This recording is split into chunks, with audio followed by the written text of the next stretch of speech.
Ladies and gentlemen, please rise for the arrival of the Honorable Minister Pohamba Shifeta.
Are we allowed to clap? That was so beautiful.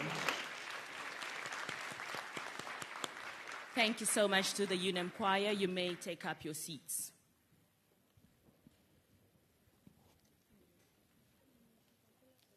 Ladies and gentlemen, allow me to acknowledge the presence of the Honorable Pohamba Shifeta, the Minister of Environment, Forestry and Tourism right here in Namibia. A very good morning to you, Honorable Minister.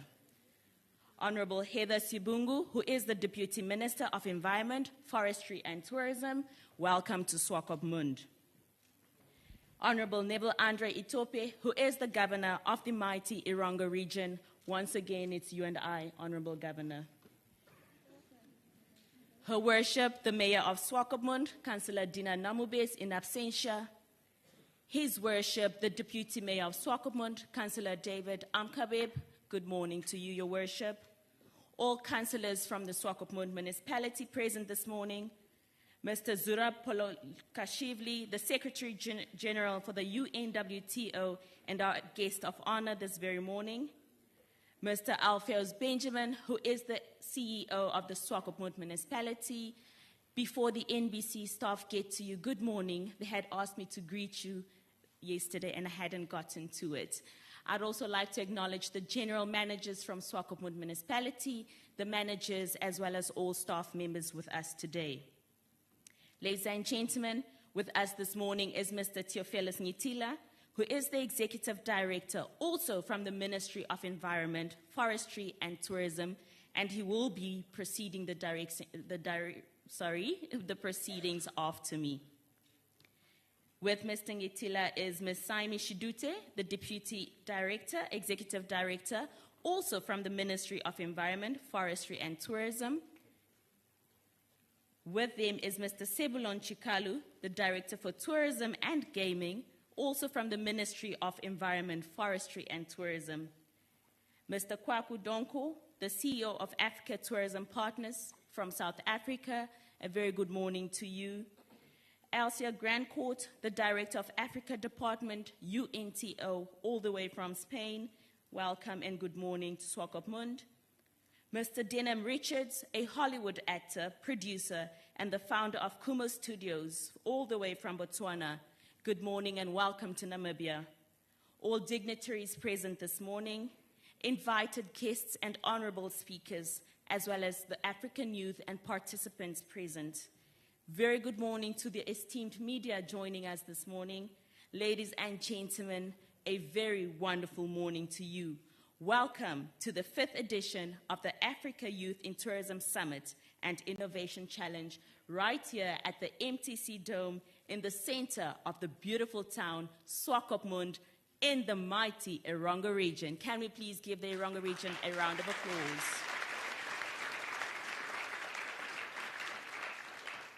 Thank you so much. Well, I am a representative from the ministry, maybe I'd like to move to the ministry, hey. From the municipality of Swakopmund. So today, during the course of the day, do not be surprised if I ask you to give Swakopmund plenty of cheers, all right? Well, ladies and gentlemen, in case you're wondering what it is we are doing here this morning, the Africa Youth in Tourism Summit and Innovation Challenge is an annual event focused on bringing together young people from different countries in Africa to discuss and address pressing issues within the tourism industry. This summit provides a platform for participants to learn from experts, exchange ideas, and of course, network. The Innovation Challenge, on the other hand, is a competition that encourages young people to come up with innovation solutions to challenges facing the tourism sector in Africa. The Summit and Challenge aims to inspire and empower young Africans, entrepreneurs, to drive innovation and growth in this industry. Kindly allow me to give you a short rundown of today's program. But before I get to that, in case you're wondering who is the stranger in front of you today, my name is Linda Mupupa, and I am the Public Relations Officer for the Swakopmund municipality. Please give me a cheer.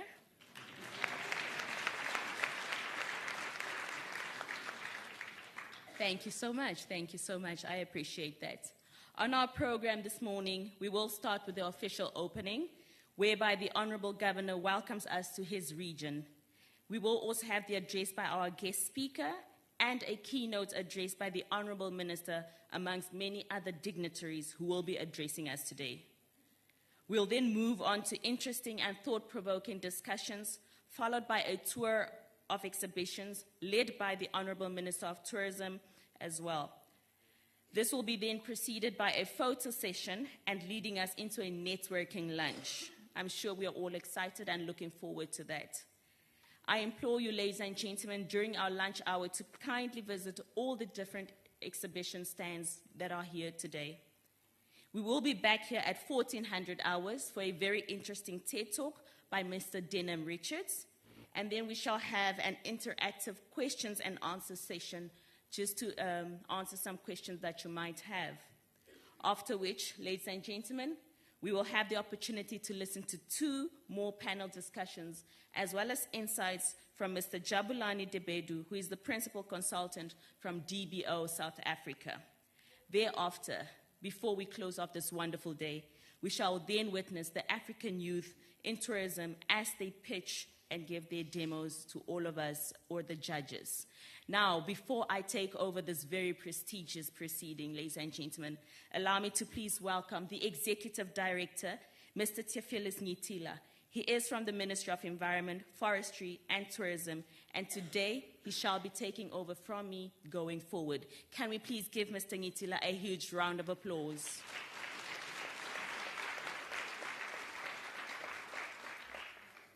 However, before I walk off the stage, there is a private room that we might be making use of today.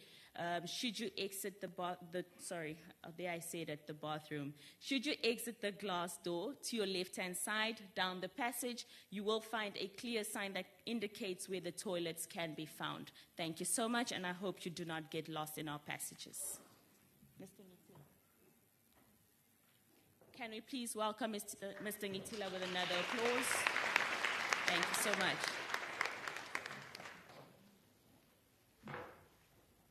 Thank you very much. Our very competent Director of Proceedings. I'm not taking over. It's not a bloodless coup, but I'm just going to be directing the first part of our program. My name is Theophilus Ngitila. I am the Executive Director in the Ministry of Environment, Forest and Tourism. I would stand by the protocol already established by the Director of the program.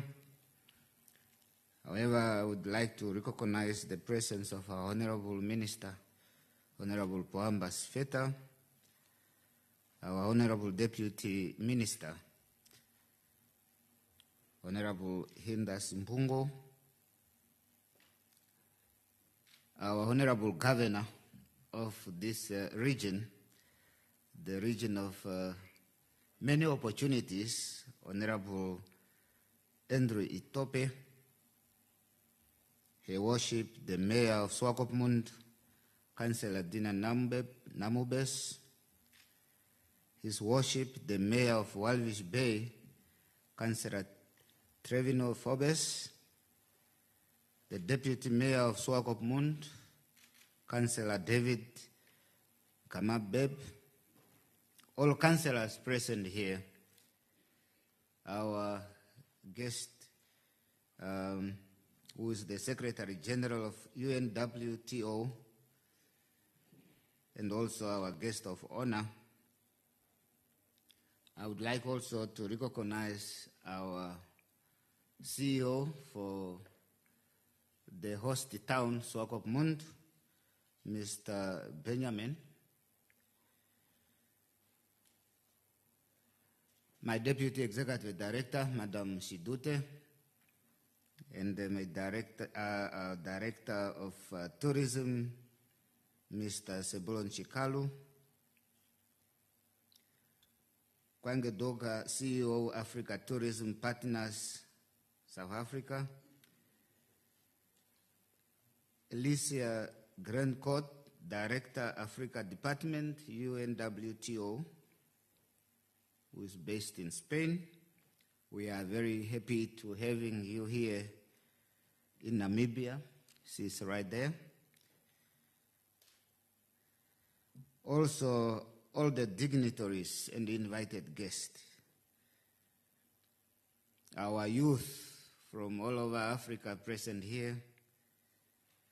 Our esteemed media partners, ladies and gentlemen.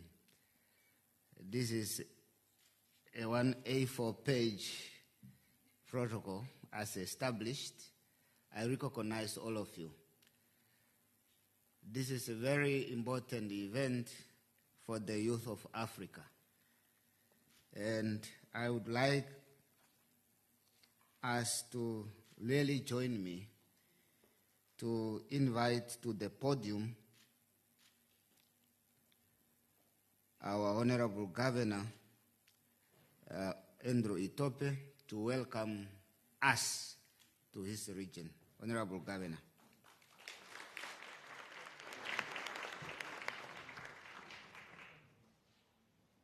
Thank you very much, Director of Ceremonies. Honorable Minister, I did not know that you and I can sing that well.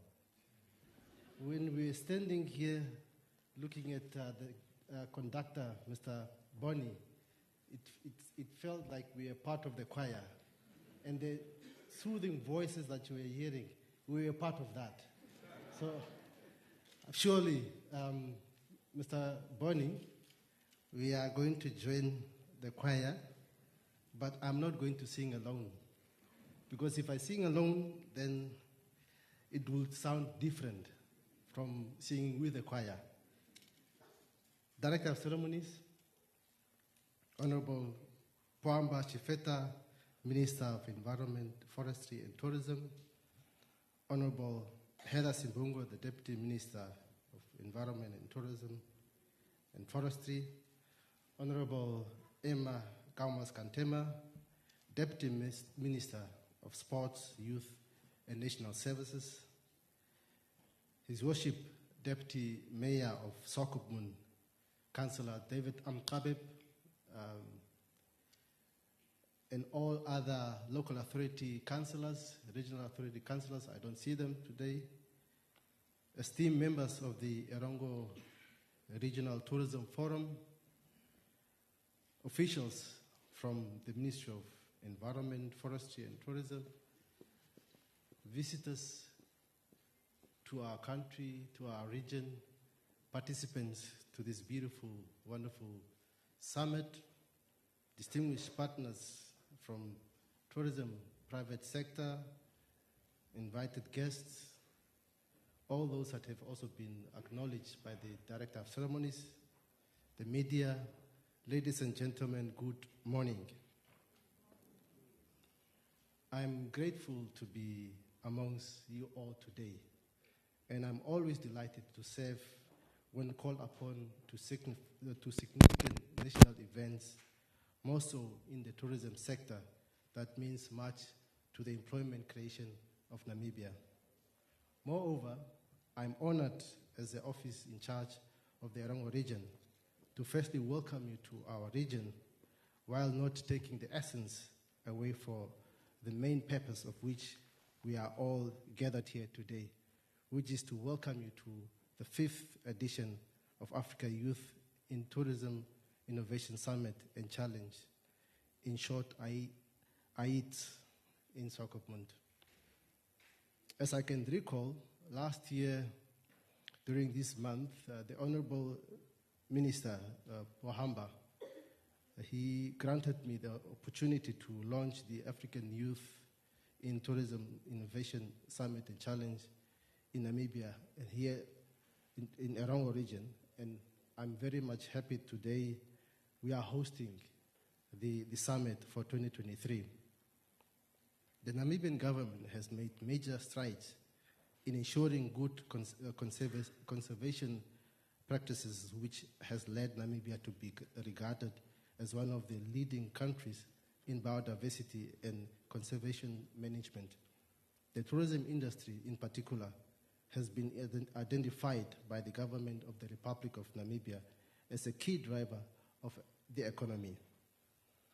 The Harambe Prosperity Plan 2 and the National Development Plan, which are development programs for Namibia, seeks to alleviate poverty through good governance and sustainable management of our natural resources.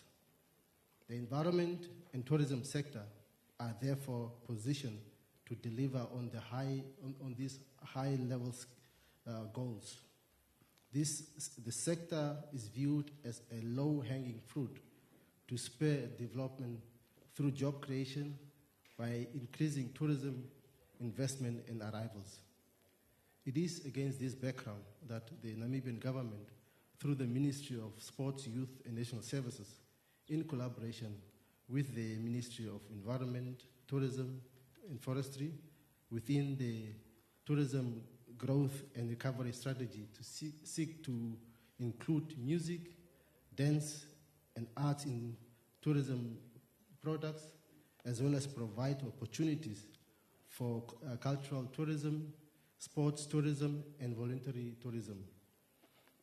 The aforementioned initiatives are all some of the measures that government initiated to ensure that the Namibian youth effectively form part of the tourism industry.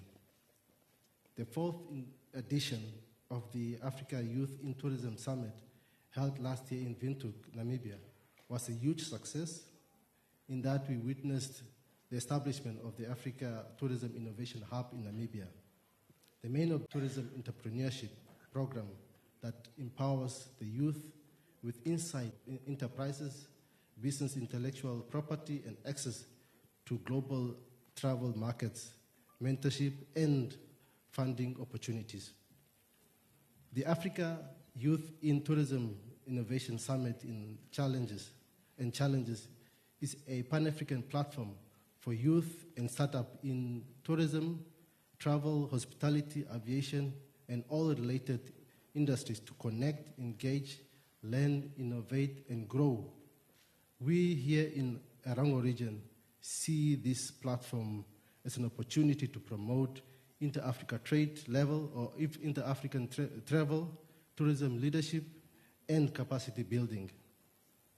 The devastating impact of COVID-19 pandemic on global tourism could still be felt in the year 2022, and Namibia was no exception. The Namibian government has put together a roadmap, which is the Namibian Tourism Sector Recovery Plan for the years 2022 to 2024 to aid the recovery process to the sector, or of the sector. We can all testify from observation in occupancy at local accommodation establishment that the Erango region and its towns such as Walvisbay, Swakopmund, and Handisbay has attracted large numbers of local, regional, international visitors in 2022, which can be attributed to the close collaboration amongst the key stakeholders in the industry and the harmonization of strategies as outlined in the Namibian tourism sector recovery plan and other supporting documents. It is therefore a fact that the sector real value has not recovered back to pre-pandemic levels yet, but it is showing a positive growth. Hence, there is a dire need for continue keeping on improving the sector's performance. Director of Ceremonies, the Erango region is abundantly endowed and blessed with natural tourist attractions such as the Dune 7, Sandwich Harbour, Welwitschia Plains, clean, beautiful, and long Atlantic coastline, and the Namib Desert. Of course, also the wide skeleton coastline, amongst other, which are amongst the most visited tourist sites in Namibia. The region is home to 2 national parks, namely the Dorop and the Namib Nuclear Park. The region continues to embrace tourism as one of the sectors that have the capacity to improve and fast-track general economic development, create employment opportunities, at the same time contribute to poverty alleviation amongst vulnerable communities. Our region is very vast, and includes towns like Omaruru, Karibe, Usakos, Arandes, which are all tourist destinations. As Namibia's most sought after holiday destination, Swakopmund has in the recent years became the main tourist hub of the country, no longer the sleepy village at the edge of the cold, misty coastline. But of course, Swakopmund is now fast becoming the business and incentive travel capital of the Southern African region. The recently completed Walvis Bay International Airport, just 40 minutes away from here, makes travel direct to Swakopmund quicker and easier than ever before. Swakopmund is also regarded as an adventure capital, which, of course, many of our visitors are coming to look for vacations and also looking at different sceneries that surely are breathtaking. And of course, as we know, Swakopmund is, as I always say, the tourism city of Namibia, and has everything that our visitors are looking forward to, and to keep them comfortable and have a memorable stay, from the magnificent structures to an amazing town promenade. So I'm very much happy that Swakopmund is hosting you, and I'm surely hope that those that will be part of this engagement will see the different innovations, opportunities also that you could also see in the vicinities of Erongo region and Swakopmund in particular.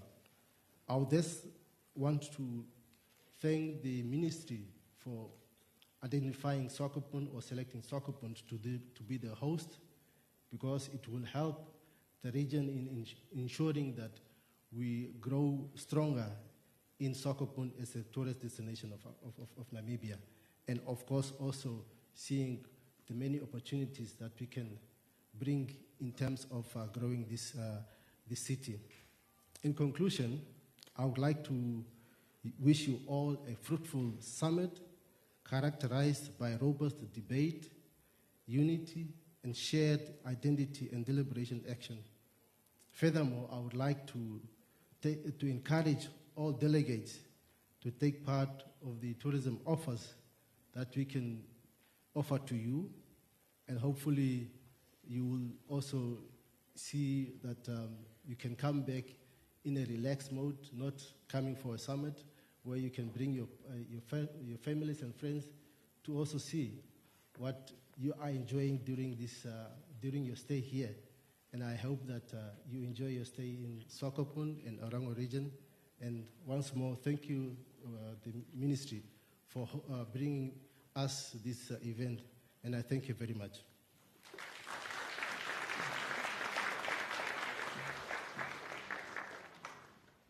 Thank you very much, Honorable Governor. You competently promote your region. It's very impressive to also note that Erongo region, probably one of the richest regions in Namibia. If you take note that is the host of the most visited towns in the entire country, Swakopmund, and also a number of beautiful landscapes within this region.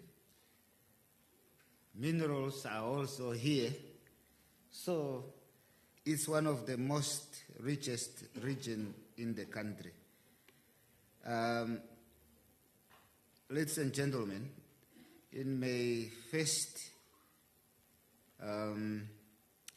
attempt to establish the protocol, I omitted our Honorable Emma Kandema Gomas, who is the Deputy Minister of Youth and National Services in the Republic of Namibia, the second from the right there. So, Honorable Emma, welcome. This is your event that really involves one of the most component of your ministry, that is the youth. thank you for complimenting us for being here and making sure that the youth fully participate in the tourism. Honorable Governor, we feel welcome, isn't it? And we look forward to visit some of those beautiful sites as you have highlighted. So we won't let you down. This is the region where you can do adventures. Youth, have you heard that? If you want to engage in adventure tourism, here you are at the right place. You can go skydiving, you can go sandwich, and you will feel, wow. I hope you will really have to go there, and you will notice what I'm referring, the wow feeling, when you get to Sandwich Harbor. Thank you very much, Honorable Governor, for your warm welcome. Proceeding with our program, allow me to invite to the stage our Deputy Executive Director, Madam Seimi Shidute, to really share with us the objective of this summit and what we are looking forward for.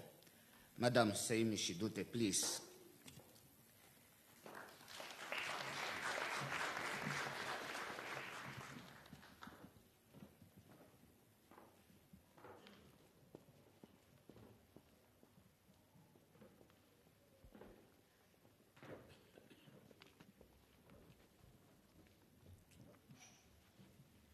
Thank you, Edie.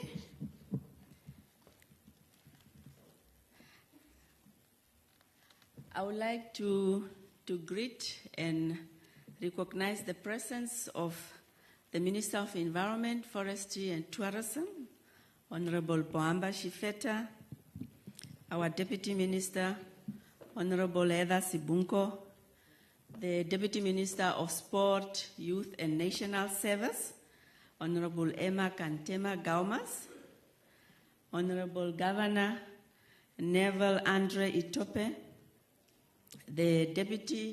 His Worship, the Deputy Mayor of Swakopmund, Honorable Abeb. I'm trying to correctly pronounce that click. All honorable councillors, regional councillors and local authority councillors present. The Executive Director, Mr. Theophilus Ngitila, Ms. Alcia Grandcourt, our UNWTO Director for Africa Program, Mr. Kwake Donkor, our strategic partner and CEO of Africa Tourism Partners, the CEO of Swakopmund Municipality, Mr. Benjamin, and all CEOs and captain of industries present here today, our key strategic stakeholders in the tourism sector, the MEFT management and all senior government officials present, the media, and most importantly, not lastly, but most importantly, our important audience, the African youth, the students and the young entrepreneurs present in the house today. I'm well informed that we have over 54 African countries, both in person and virtually, that are participating in this conference. Can I have a shout from them? Africa, the African youth in the house?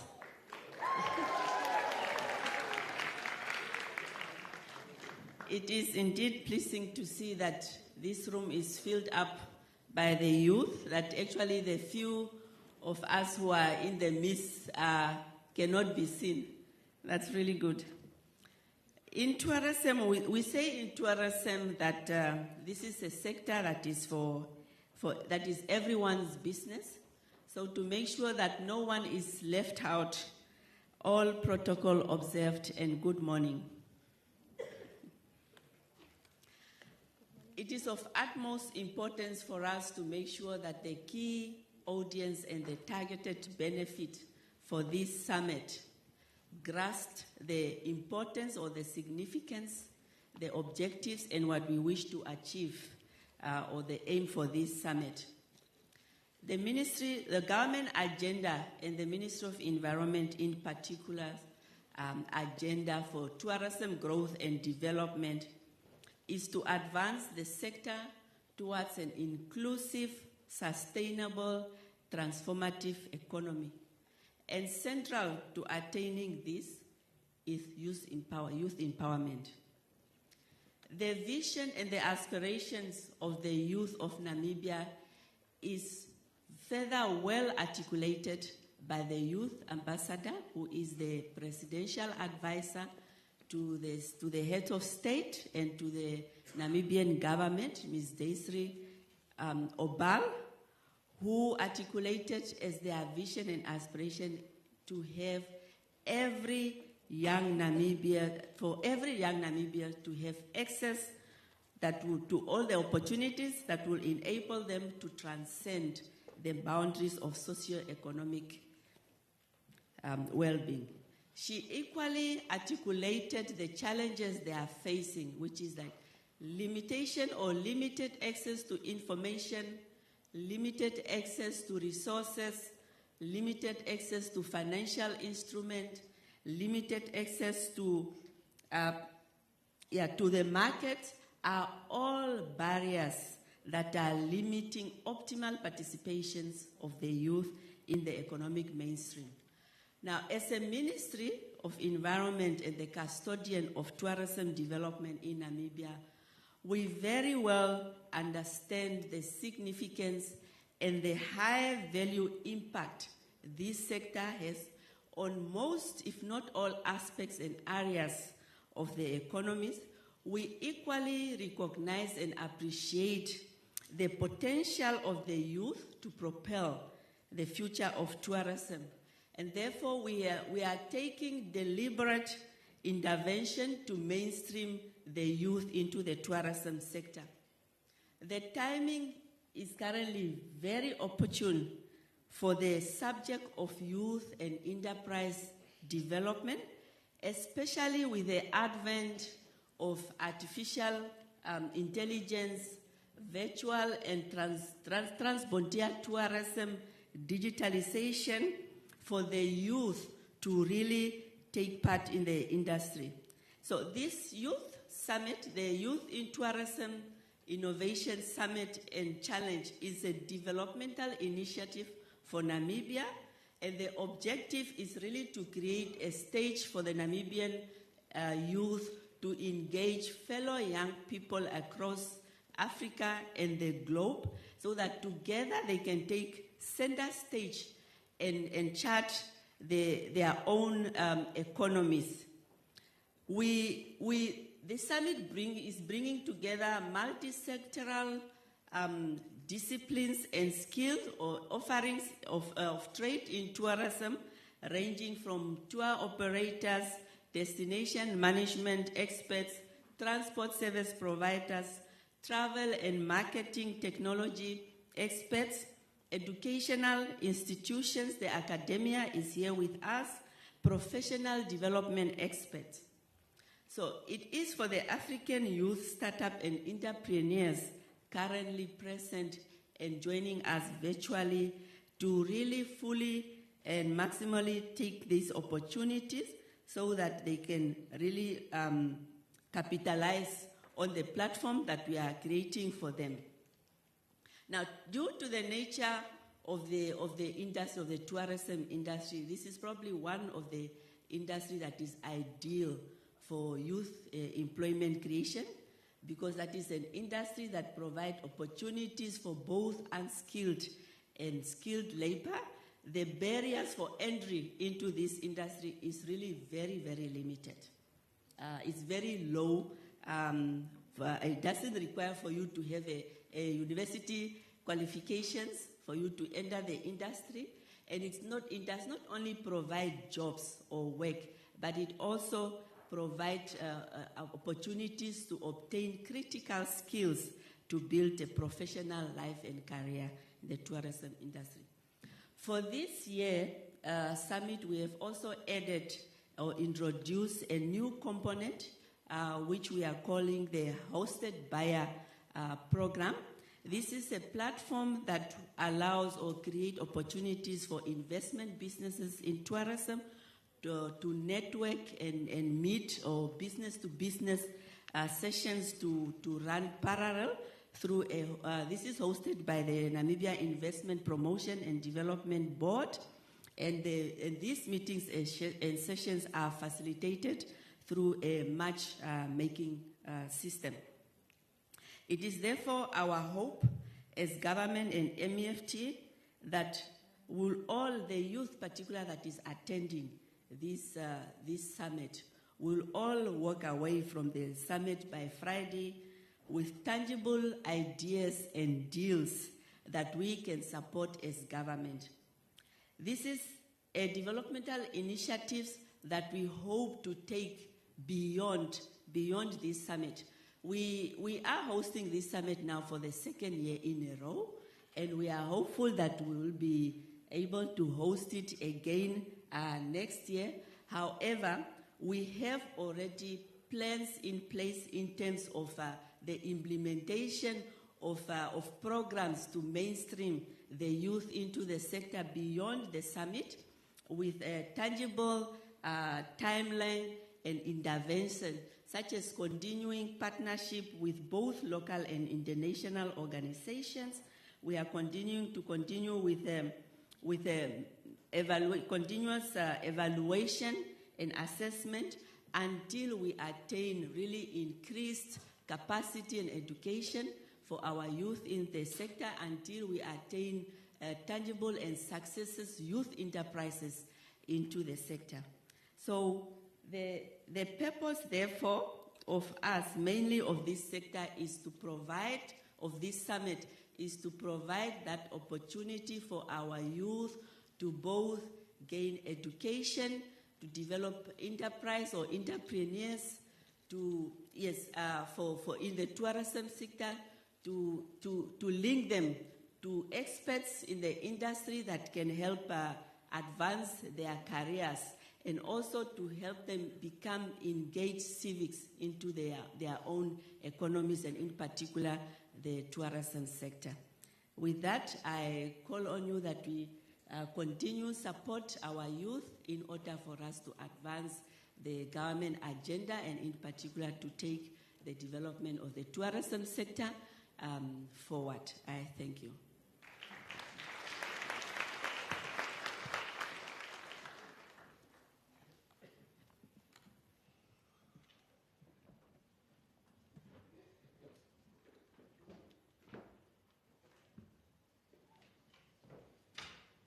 Thank you very much. Can we please give Madam Shidute another round of applause, please?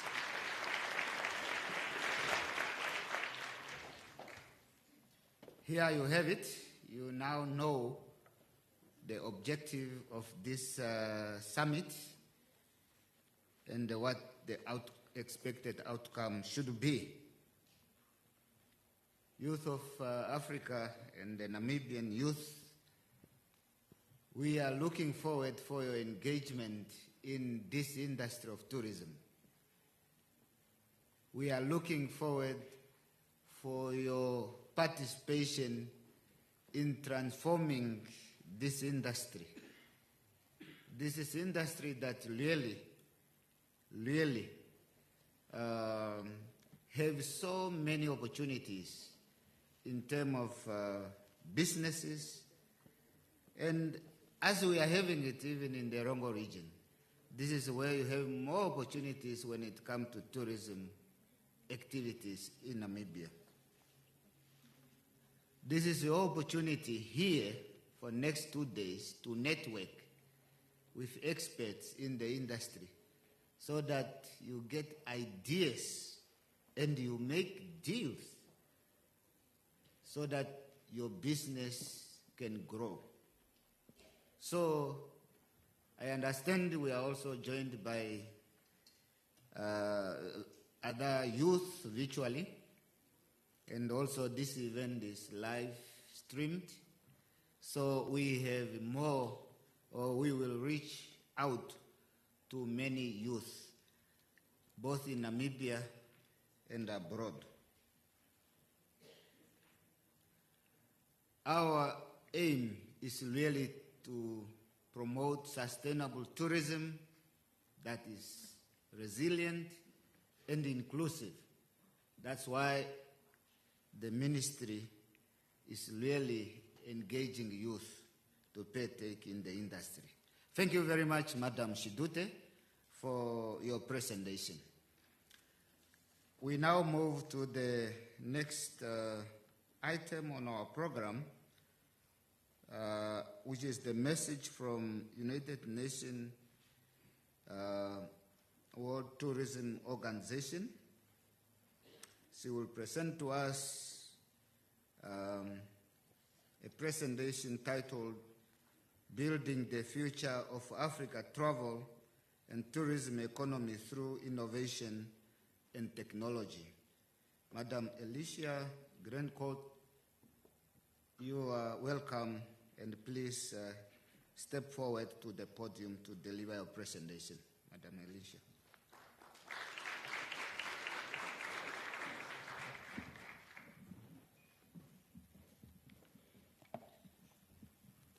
Thank you, Edie. Honorable Pohamba Shifeta, Minister of Environment, Forestry and Tourism, Namibia. Honorable Heather Sibungu, Deputy Minister of Environment, Forestry and Tourism, Namibia. Honorable Emma Kantema Gomas, Deputy Minister of Sports, Youth and National Service. Governor, Mayor of Swakopmund, Deputy Mayor. Mr. Kwachi Donkor, CEO of Africa Tourism Partners, all delegates from countries across the continent, distinguished guests, ladies and gentlemen, allow me to stand on the previous protocol observed in case I missed anybody. I wish you all a very good morning and welcome to the Africa Youth in Tourism Innovation Summit and Challenge, which is being hosted successfully now for the 5th edition in the beautiful city of Swakopmund. Dear Governor, allow me to join you in encouraging all the delegates to take some time after the activities of the conference to visit the beautiful city and country of Namibia. I was just reflecting as I was listening to all the interventions. I've been lucky and privileged to visit this beautiful country now for 5 or 6 times, and of which one was a personal holiday with my family. Because when I came here, I went back home and I told them, this is a country that we have to come to visit. And we had a beautiful holiday here. But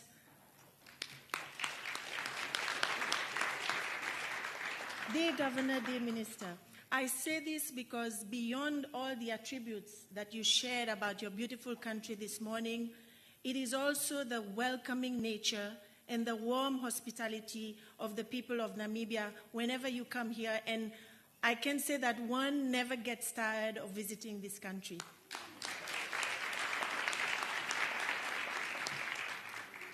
Allow me also to commend the joint efforts of the Namibian Ministry of Environment, Tourism and Forestry, and also Africa Tourism Partners for the organization of this annual summit, as it also helps to support the work that we do at UNWTO to leverage the importance of education and technological development for youth empowerment in the tourism sector.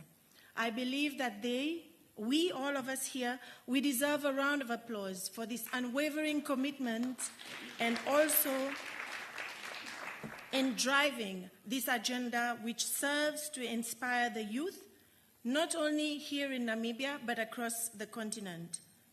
Ladies and gentlemen, as you know, tourism generates 1 out of 10 jobs worldwide, and this represents an important leverage for job creation, as well as a window for innovation and digitalization, providing young entrepreneurs with unique opportunities to develop new and sustainable business models and activities in alignment with the achievement of the UN SDGs. The global tourism landscape has undergone substantial changes in recent years in the context of demand and consumption of tourism products as well as experiences. But the outbreak of the COVID-19 pandemic has propelled and accelerated these changes, and namely the emergence of travel technological breakthroughs, changes in travel consumer habits, as well as digital transformation. These, together with the demand for more substantial product, potential growth in youth travel demands and experiences, requires innovative solutions worldwide. Innovation, technology, and digitalization are all an integral part of the evolution process of the tourism industry. The pandemic has sped up the urgency to integrate digital technology into the tourism and travel industry to reimagine businesses and destinations, design innovative tourism experiences, create or modify existing businesses' operating procedures so as to adapt to the new conditions and features of the global context. Dear friends, investing in technological development and in human resources by capacitating the next generation of tourism professionals and leaders with strong digital skills are paramount and instrumental to drive the future of the tourism sector and also to contribute to the socio-economic advancement of the Africa region. Africa, as we all know, is the youngest continent in the world, with 60% of its population under the age of 25. And the number of young people is expected to grow in the decades ahead. But such a high number of young people is an opportunity for the continent's growth, but only if these new generations are fully empowered to realize their best potential. It is thus especially important that young people are included in the decision-making processes and given appropriate opportunities and proper means to work and to innovate the tourism sector. Young people constitute the future of the tourism sector, and they will be key to drive the evolution of the industry and pave the way of its transformation. Upskilling, capacity building, and training deem in this sense paramount to empower and cultivate the talent of the next generation of professionals. They are the ones who will be requested to identify the most impactful and disruptive ideas and solutions in order to tackle the challenges that the world is currently facing, whereby we need to build a new vision for the tourism sector and to contribute in accelerating its recovery process from the impacts and the consequences of the pandemic. The UNWTO Agenda for Africa Tourism for Inclusive Growth places innovation, technology, as well as youth empowerment and capacity building as core priorities for the growth and progress of the tourism industry within the continent. And it is by working in close collaboration with our member states, such as Namibia, and the key stakeholders, such as Africa Tourism Partners, who's a valued member of our affiliate program, academias, and also private sector stakeholders, we can build a strong and resilient youth who are proud and willing to be part of the transformative development for a sustainable and inclusive tourism sector on the continent. Dear friends, UNWTO is strongly committed to drive the digitalization of tourism by creating an innovation and entrepreneurship ecosystem that will maximize the potential of the sector in terms of economic growth, job creation, and sustainable development. Harnessing innovation and digital advances provides tourism with opportunities to improve inclusiveness, local community empowerment, and efficient resource management, amongst other objectives within the wider Sustainable Development Agenda. In this regard, allow me to share quickly some few key initiatives and products that UNWTO has developed in the framework of its innovation and digital transformation strategy, which also takes into account the attraction of FDIs in the tourism sector, as well as the empowerment of young people in building a strong, solid career path in the tourism sector. First, we have our tourism education guidelines. These were produced with the intention to provide members with a roadmap and recommendations that policymakers may use to mainstream tourism education in their national programs. We have outlined 7 core priorities with the overall objective of increasing access to tourism education through sustainable, inclusive, and innovative educational and professional pathways, creating clear connections between education and employment for tourism careers, and updating tourism education curricula to meet the current and future market demands. Our Digital Futures program recognizes that SMEs are at the forefront of the economic recovery process from the pandemic impacts and aims to support their digital transformation journey by facilitating the diffusion of relevant technologies to SMEs in the tourism value chain.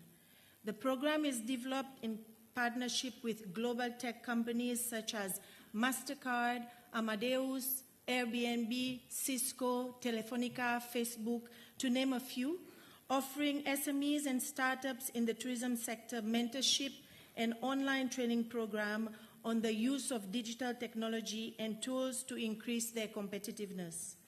The program offers a digital readiness diagnostic tool to assess SMEs across 5 key digital dimensions, being connectivity, business growth, e-commerce, big data and analytics, as well as payments and security.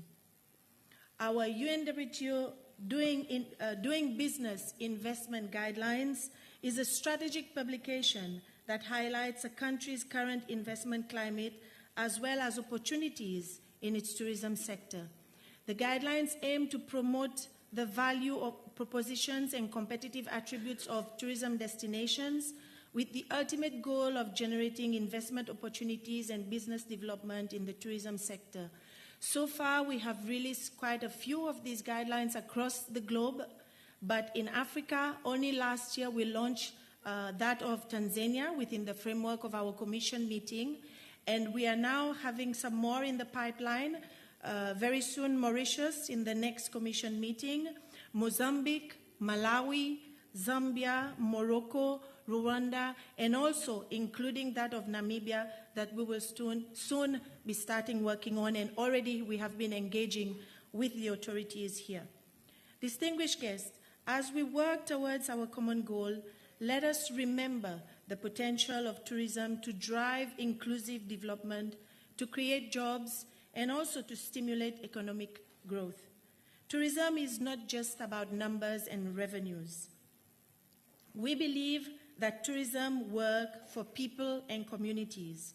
Through research, education, innovation, and investment, we are striving to make tourism accessible, responsible, and sustainable. Tourism can and should be a source of shared prosperity for a better world. On this note, I wish to reiterate all my appreciations to the host country as well as Africa Tourism Partners for providing such a high-level platform highlighting the importance of innovation in tourism in order to enable social sustainability and digital transformation and youth employability. I wish you all a very successful conference, and I thank you for your attention.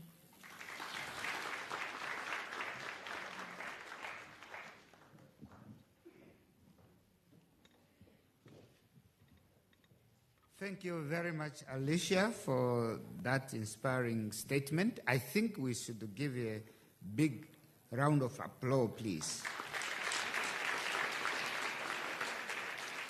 Thank you so much.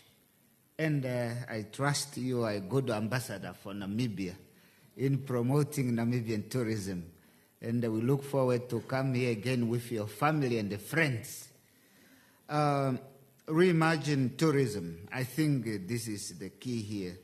We really would like to see youth fully involved in the tourism industry. Young people constitute the future of tourism. We are the future travelers. Yes, if we start earning more money, we will have more to spare and be able to visit other countries. And we need to start in the Africa tourism. We should start visiting each other, visiting Ghana, Cameroon, and so on. Digitalization, this is the key here. We have to move with the trend globally. Digitalization become a key because when it comes to marketing, when it comes to source your market and so on, we really need to go digital. And of course, tourism drive inclusive development. This is so true. Thank you very much, Alicia, for your statement. We now move to the next program, next item on the agenda, which is a message from Africa Tourism Partners. This is our very important partner for the 5th Africa Youth in Tourism Innovation and Challenge. We're really happy to have with us Director Kwanke Donko, Chief Executive Officer of Africa Tourism Partners of Africa. I invite you to the podium.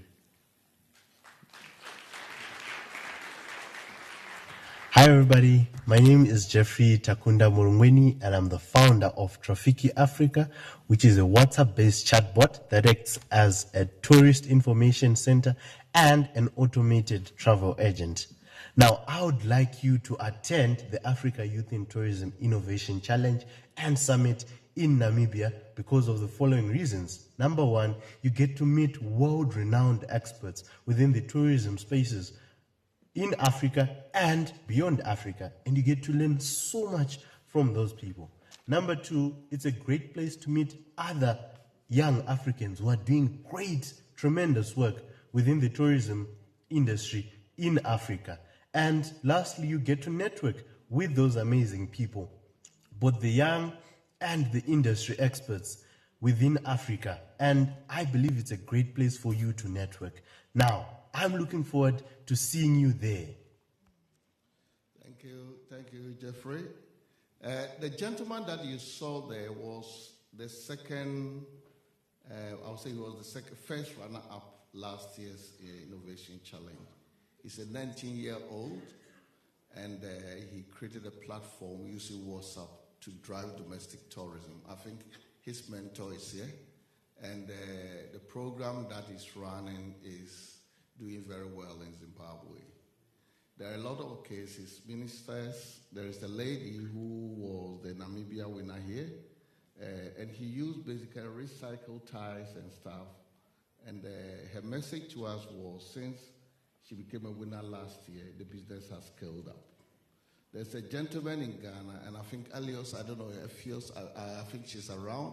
If we found her, we'll introduce her to you.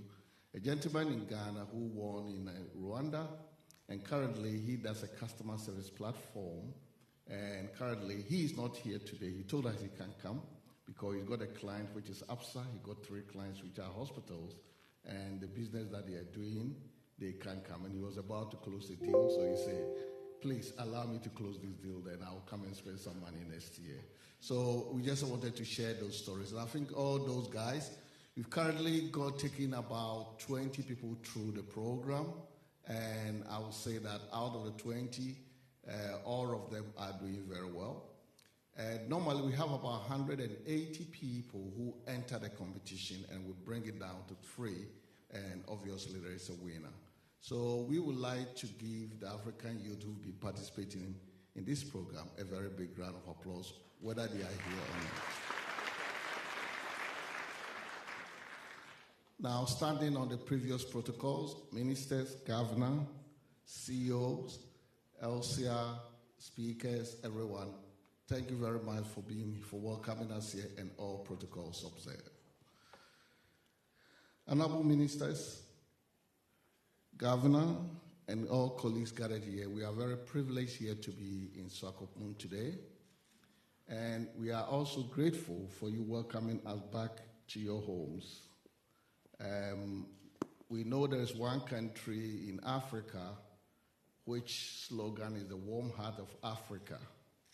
But I believe that we got a second warm heart in Africa, and that is Namibia, and the second warm heart, that is Swakopmund. And I think those who don't know, the governor and the mayor and the CEO could have organized the weather for us, because I know this place can be really cold.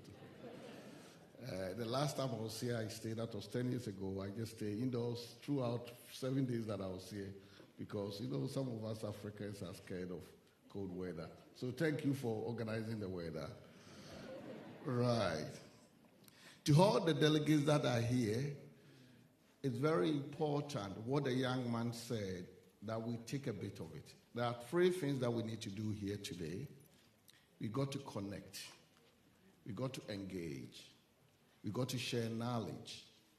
And ultimately, let's get to know each other more and do business. We are not here just to have fun, eat, drink, and dance. We got to work very hard, and I encourage you to play very hard. So if you haven't gone out there, please make sure you explore the clubs and leave some money here, because we need the money. I think to basically carry on from today onwards, we are very pleased to announce that we got at least about 38 countries or more participating in this event virtually and physically. We are very much aware that a couple of people traveled. Mr. Chikalo and our team were trying to get people across the border. And the reason why we encourage people not just to fly in, but also to travel, is to try and live the Pan-African dream, which we all aspire to achieve, by ensuring that we drive and catalyze inter-Africa travel and inter-Africa trade. And to us, we believe that there is no platform that we could create to drive tourism arrival and the growth of the entire ecosystem by bringing the youth of the continent together. And why do I say that? I believe in all the policies, ministers, governor, LCR, Africa Agenda 2063. I said it last week when I was speaking at an event for Malawi Investment Forum. You got Africa 2063. There are a couple of them. But what I want us to do is to bring it from 2063 to now. Because for 2063, among us who are over half a century old might not live to experience the 2063. And therefore, we've got to bring it forward.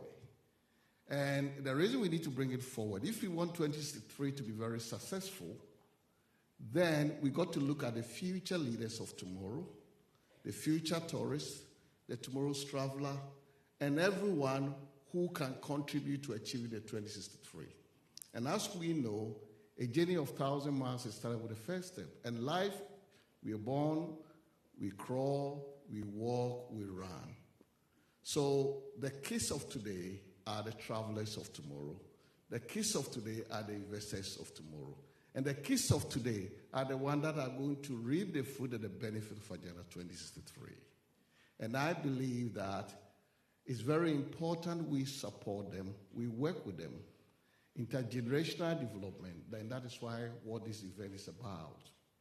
And very importantly, we know that the future of work is not going to be the same. A lot of us here might have not been born before computer, but we have the digital natives. The CEO for the investment board spoke about the digital nomads. There's a whole lot of development and opportunities that are coming. And the only people that can help our continent to get to where we want to be developed and very competitive, are the young people who are gathered here in the room today. So our plea here is to urge everyone to give as much support as possible and to make this particular initiative try not only to just gather here, but to be able to support them and allow everyone who is in the room to either pursue their dreams of being entrepreneurs or pursue their dream of having decent jobs, not continue to be the waiters, the cleaners. There are a lot of opportunity. And that is why we brought all the experts in the room to contribute to this agenda. Ministers, for your information, with the support of yourselves, the ministry here, Mr. Chikalu, and Deputy Minister and yourself, and the Executive Director, Deputy Executive Director, University of Durban, Durban University of Technology, Namibia University of Science and Technology, ourselves as ATP and UTV. Last year, we announced that we would launch the Africa Tourism Innovation Hub. And I'm pleased to tell you that we're very, very advanced. We've got all the processes, the agreements have been signed. We are at the stage now of looking for funding to drive the institution. And there is a panel of experts. Dr. Green is one of them. If you can show, Barry is one of them. We got my part to a couple of the experts who meet at least every 2 weeks to see how we can bring that dream to reality. And for us, that is one big milestone besides what the individual kids have achieved, and possibly we'll share a lot more information. On the back of that, Cornell University of the US has also come to the party and has committed a program that costs about $3,700 just for $400 and something to help to support the initiatives. So we are very pleased to announce that the effort you put in last year, the investment you made was not wasted. We've made some progress, and a lot of the young kids are going to benefit. On this note, I think I've overstayed my welcome, and I'm very pleased to say we are glad to be here, and we thank everyone who has been supporting this initiative. Let the kids win and be successful entrepreneurs. Thank you.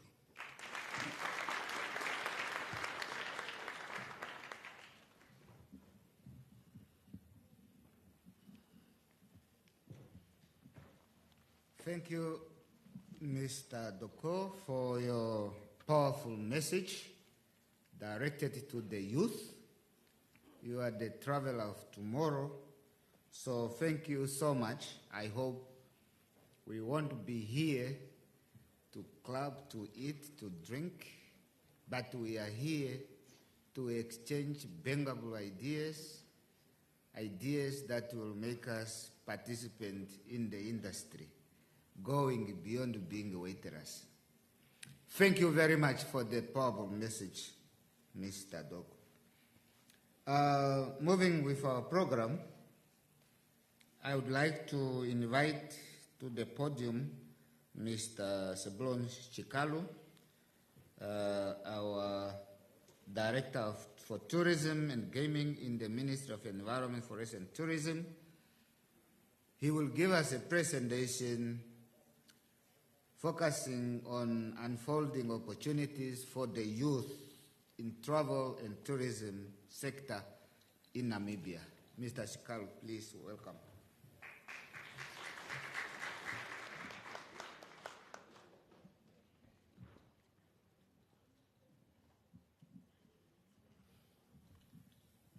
Thank you. It feels good to be invited by your boss to the stadium.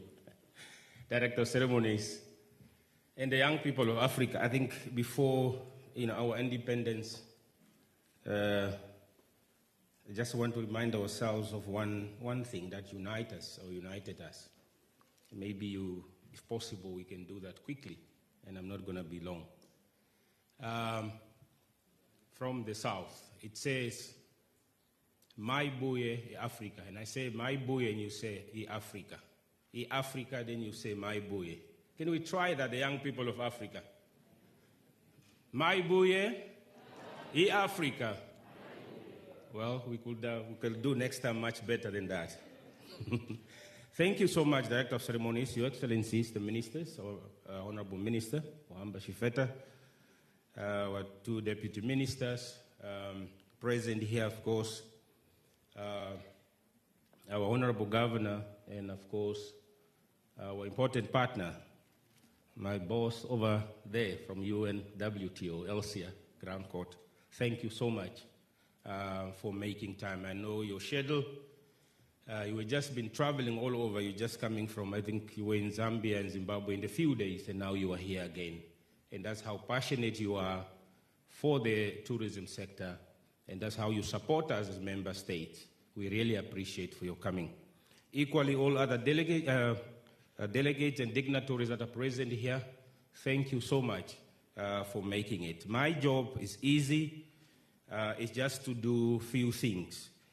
And I want to start by saying we're here in Swakopmund not only because it is a city that's visited by about 90% of all the tourists that come in Namibia, but also that it's one of the regions that has established what we call Tourism Regional Forum for every region. So the vision is from the ministry is to ask every region of this country, the 14 regions of Namibia, to establish regional tourism forums. And I'm thankful that when the Honorable Minister put a request to the Honorable Governor to say, will you be the chairperson of that forum? And the Governor said, yes, I will be the chairperson of that forum. And ever since, we have been, I think we have been here, Governor, I can't remember, maybe even 3-4 times in between in trying to share the ideas as how we can build tourism. And our call is to ask all the regions of Namibia to establish tourism forums because we want to bring tourism at a community level where everyone can benefit. Now, the presentation really, it's just one part that I've taken because I can't speak about the opportunities in the tourism sector. There are so many. I think the executive director has mentioned it. Many other speakers have mentioned, Elsie has mentioned it. But I decided just to highlight 1 or 2, probably 3 areas that we're going to do. All right, let's start from here. Just a summary thereof. And I'm calling it Namibia Tourism Potential, really. And I'm highlighted 4 areas that I want young people to focus on. Of course, Namibia and many other African countries are endowed with abundant natural beauty and diverse landscape. Well, so beautiful. If you go to Lesotho, well, you can't imagine in the southern hemisphere that you have snow and you can ski in Lesotho, for example, 3,000 kilometers above or sea level. The diversity there of Namibia, for example, equally. If you go north, south, central, different areas, that speaks for itself. But I want to highlight the one part that has a lot of opportunities, not only for Namibia, but for Africa as a whole. Our rich cultural heritage and practices. That is an industry on its own. Our culture, our practices and heritage are a commodity in terms of tourism. And we are saying to the young people of Africa, Namibia in particular, to say, well, let's not only focus on other, for example, photographic tourism, whether wildlife viewing and so on, but let's look at the issue of culture, heritage, and practices. Can we package them in a way that it provides an experience to those who want to come and learn the culture of Africa, the rich stories of Africa, and the way of life of the African people? Of course, we have wildlife and safari experiences across Africa and many other African countries, adventure activities and outdoor excursions. But equally, I want also to highlight, given the space where we are, it's called Swakopmund, the coastal area, and I want to be politically correct here, that when we are saying we want Swakopmund to be, or this area to be a tourism hub for Namibia, we are speaking about both Swakopmund, Walvis Bay, and the entire coastline, because you complement one another.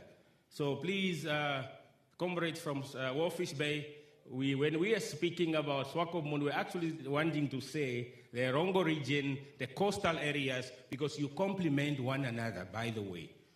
So I just wanted to send that message over there so that you don't ask us why is there's a summit in Swakopmund, not in Walvis Bay. But you're equally recognized, but that's the vision, because the international airport is in Walvis Bay, 40 minutes from here. Now, the cruise tourism. Well, we are not capitalizing a lot. There are 4 cruise liners, 5, 6 cruise liners a year. Well, you go to Malta, you go anywhere, so many cruise liners that are landing. And above all, they've made provisions on land as how we can capitalize from those 5,000 passengers on the cruise line when they dock out. What are we needing to do from government perspective? Of course, Honorable Governor is in the know that we're engaging NAMPORT, for example, and say, well, what is that we can do so that our people can really optimize the opportunities that come with the passenger that come from cruise line. We've made an appeal to the Minister of Home Affairs and to say, can we also introduce a visa upon arrival at NAMPORT Harbour, so that then the cruise line passengers, when they dock in there, they are not frustrated by the issues of visa, but they are allowed to come out, spend the money in the local economy, and then go back on the ships again, and they proceed to Cape Town or Mozambique or wherever. So cruise tourism provides, or coastal tourism provides opportunities for our youth and our young people. It's an emerging industry. It's there. We need to grow it. And we need to hold hands together, Honorable Governor, speaking through you, because NAMPORT here, our office base here, and all the stakeholders, Minister of Home Affairs, and all the other ministries of works, to allow some kind of construction allowance where we allow the welcoming of those people coming there. You can imagine if those 5,000 people on the cruise line landed and docked out, and they are welcomed by special young people, the Mariba dance there, welcoming them to the port, welcoming them to Namibia. For those 5 hours they spend here, they can equally live $1 million. They can equally live $2 million, whatever, because there are so many. So we need to be flexible in pushing this agenda to open up opportunities that are readily available, so that then we can optimize these potentials that we have. I want, thirdly, to highlight the business events. Well, we spoke about it yesterday in the dialogue or discussions. Provides a lot of opportunities. We are calling, of course, we are saying our academia or academic institutions to introduce fully fledged event management courses, whether certified professional event management courses, really. Well, to be a caterer, to do events, it's not an event management manager or organizer. But we could graduate them, those are already there, to become professional event organizers. So that then these young people can take up these positions, entrepreneurs, they can take up, this opportunity that unfolding under the business events. Meetings, it's events on itself. Organizing incentive packages, an event in itself. Organizing conventions is business in itself. Organizing other events, other activities is another business opportunity that prevails. Then the last one I want to highlight as a potential for Namibia is a film and creative tourism. And I'm combining both for the good reasons. Why? Well, we have many well-known films that are shot here in Namibia, Rongo, Honorable Governor, and any other parts, Namib Nokloof and so on, Skeleton Coast and so on.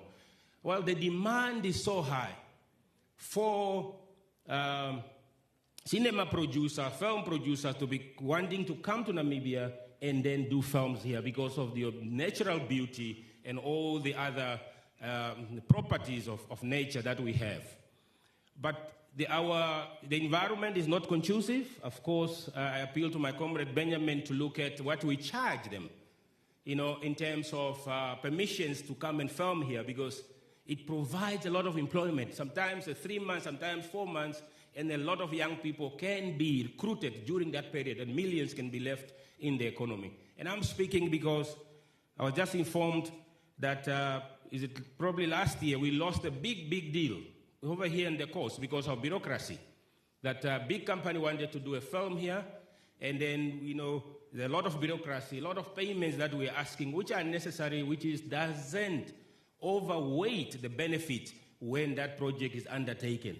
Honorable Governor, and I'm putting you on the spot because you are our greatest supporter, that we can push together with the Honorable Minister supporting them and say, we are Namibians here, these opportunities that are here, yes, we are institutions here and there, but can we collaborate when it comes to national agenda to create employment, to create opportunities for business for our young people? Creative tourism, creative industry, arts, music. Well, if you combine all this together, if those activities, if we can vet them, of course, that's where we are going to, and allow them to do, where you have all the activities, all the festivities, all your cultural activities that we do, traditional authorities celebrating their days. we could upgrade them, develop them, and become a tourism commodity and tourism product. And we can align them in such a way that the young people are in the forefront, because they are in the forefront in terms of music, arts, and culture, and all the other things that they do best. So there lies an opportunity for us to combine that film industry itself, creative industry, bring it to the mainstream of tourism, and then be able then to move ahead. Okay. Trying to, sorry, can you help me there at the back? Just to move to the next slide. Okay, sorry. I was too fast. All right, we did a survey. I just pick up these, just an example, so that we develop a different lens when you're looking at what we have. We did a survey in March on the tour guides, and we compiled some few statistics. All right. What we surveyed, the participants were 536 participants who are active as tour operators or tour guides basically. Now, out of the 536, 88 are male and only 12 are female. What do I want to say? There lies an opportunity for young female Namibians.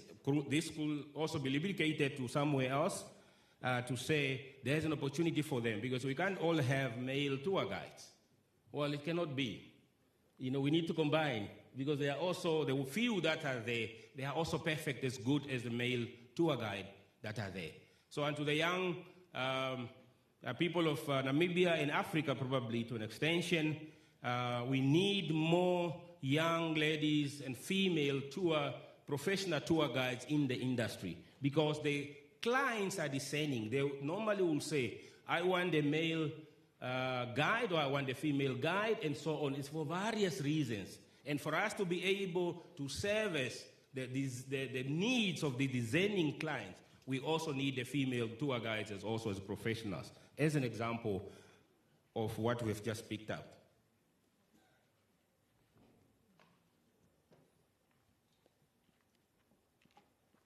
Right.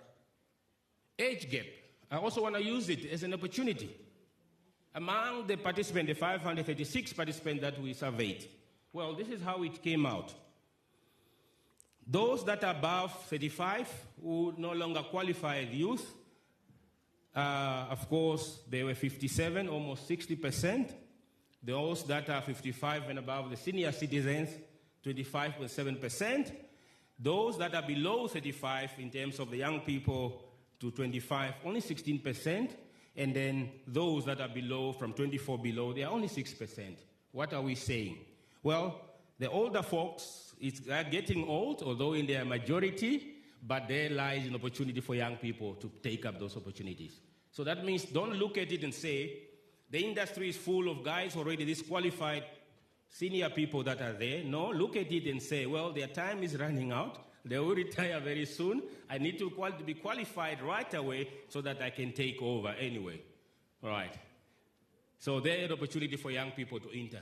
And it's important that we are highlighting tour guiding, because these are the people that sell, that promote, that speaks about our country. When we are not there, they are the ones who are saying the good and probably the bad of our countries. So they support the service industry, they support the tourism industry so much. And that's why I decided to pick up the tour guide, because we need professional that tells a story.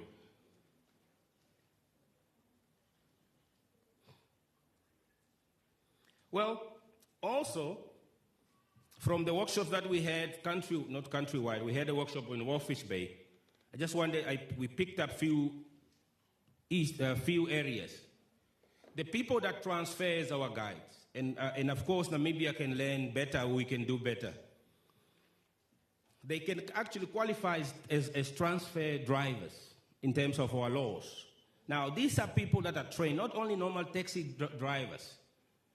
Okay, not a person who coming has a taxi to drive. We could graduate them to become professional, so that when our clients are picked up at the airport, when our clients are transferred between Windhoek Walfish Bay or Windhoek and Swakopmund or all the other places, that they are able to tell the story of Namibia as it is, both political, cultural, economic, and all the other things that are there. They need to be qualified, and they can be qualified through the transfer drivers.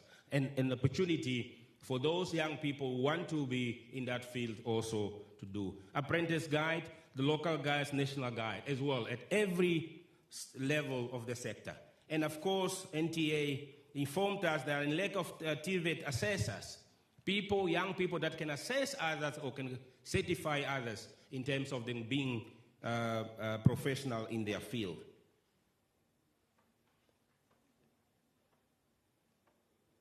Well, I just wanted to then, on the enterprising side of it, digital and creative marketing, well, it is a booming sector, and the young people have an opportunity of their lifetime to utilize it really to promote the country, but also to earn earnings and money through that platform, through your social media, online travel agencies, and so forth and so on.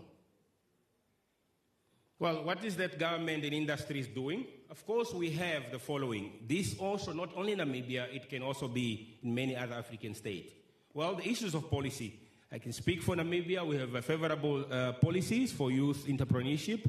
Both the Deputy Minister of Sport and Youth and National Service here. Our policies are geared towards youth entrepreneurship. The Ministry of Trade and Industrialization, we have good policies in terms of supporting that. We just need to consolidate that so that we then have what we call actionable programs to empower our young people. That we have. Of course, that relates to supporting the small and medium-sized enterprises. Then the second leg, really, we have human resource development that we have already. We have people that are graduates, diplomas, degrees, probably master's degrees. That's already a beginning, or a good foundation. What we need to do, we need to capacitate them through competence training and skills development so that then they become professional and can start their businesses. And also train them in terms of running businesses. Okay, not only training them to have degrees. They have never run business before. They've never been in a boardroom before. We need to train them, and this is why that program that Mr. Donkor has mentioned, that we are working with MTC, NAST University of Technology, Durban University of Technology, Cornell University, and the other partners that are coming in, is to capacitate our young people how to run businesses. And then funding and grants, of course, there are funding and grants in the sector or in the industry from the banks and so on. My good friend from SME Compete just informed me that there are 2 banks that have come forward. We need to engage them in trying to lower the collateral request or requirement so that to allow our young people to go in there. Those are some funding is available. We just need to explore that. Okay. All right, what do we need in all these opportunities really? Well, we need a cyclist.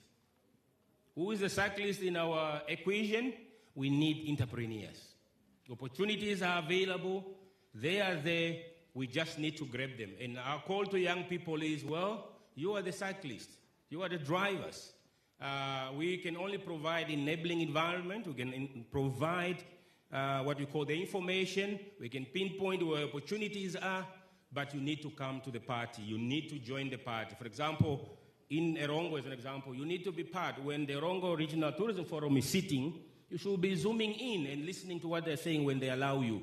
And what is that decided? Are they following up? What are the opportunities that are coming in? So with this, I want really to end my little and short presentation. And I thank you, my Executive Director.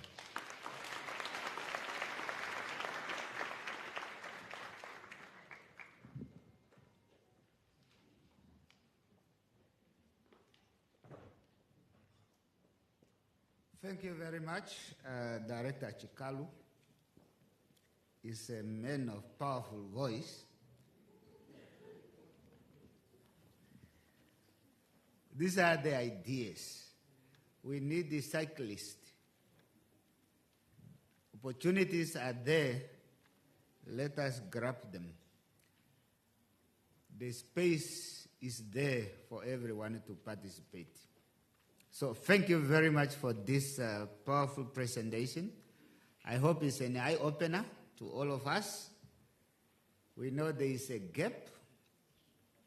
The youth participation just in one segment of tourism, which is tour guide, they are 16%. 57% are above or between 35 to 54. 24%, they are above 60. That means there is a big opportunities for you young Namibians to really undertake or partake in the tour guide as part of tourism industry. Thank you very much, colleagues, for the presentation. We are slightly a bit behind our schedule, but we will make up with the speed. I would like to invite the music group, the entertainment group, if they are ready to give us one piece of song or dance.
Ooh, this is really beautiful pieces of music from the UNAM choir there.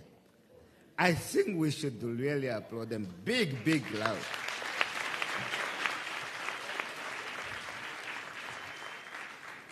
I felt I was somewhere else. This dance or the songs are just so nice. Thank you very much, UNAM choir. I've been informed that the Secretary General of WTO is online and they're ready to greet us.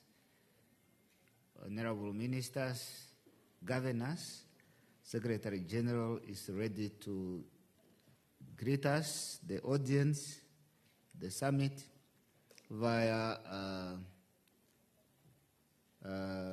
Zoom. Is it ready? Yes, please.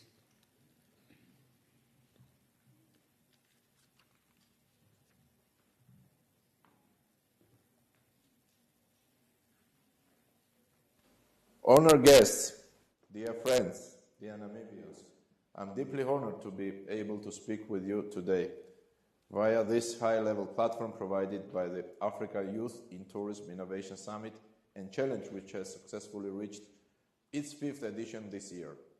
First and foremost, please allow me to commend the joint efforts of Namibia and African tourist partners for the organization of this annual summit supporting UNWTO to leverage the importance of education and technological development for youth empowerment in tourism sector, which are core priorities of the UNWTO agenda for Africa, tourism for inclusive growth.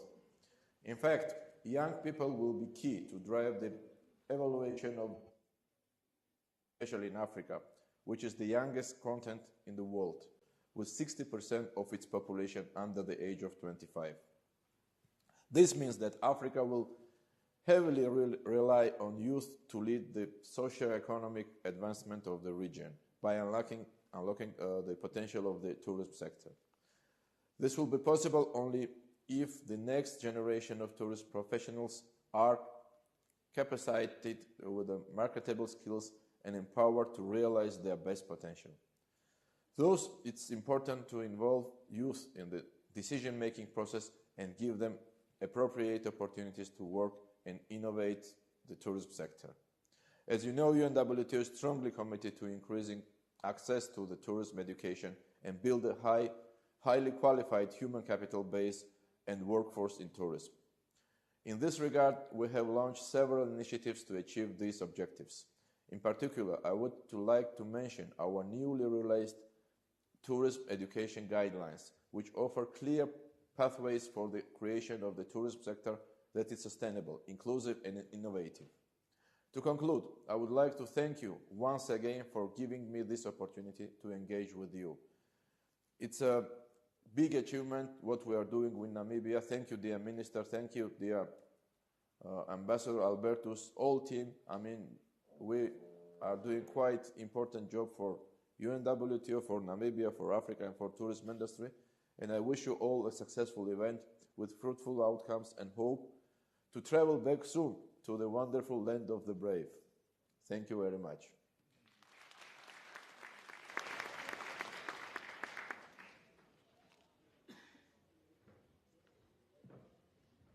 Thank you very much, Secretary General of UNWTO, for your address, and we look forward to further collaborate with your institutions. Namibia is so lucky to have partners like UNWTO, especially in mobilizing additional resources for Namibia to be able to promote tourism in Namibia, in Africa, and beyond. Thank you so much for your message. Now, when you are wearing small shoes, it's not possible that you introduce someone with bigger shoe. I'm only size 7. So allow me to invite our Deputy Minister to introduce the next speaker. So I'm stepping down because of my size.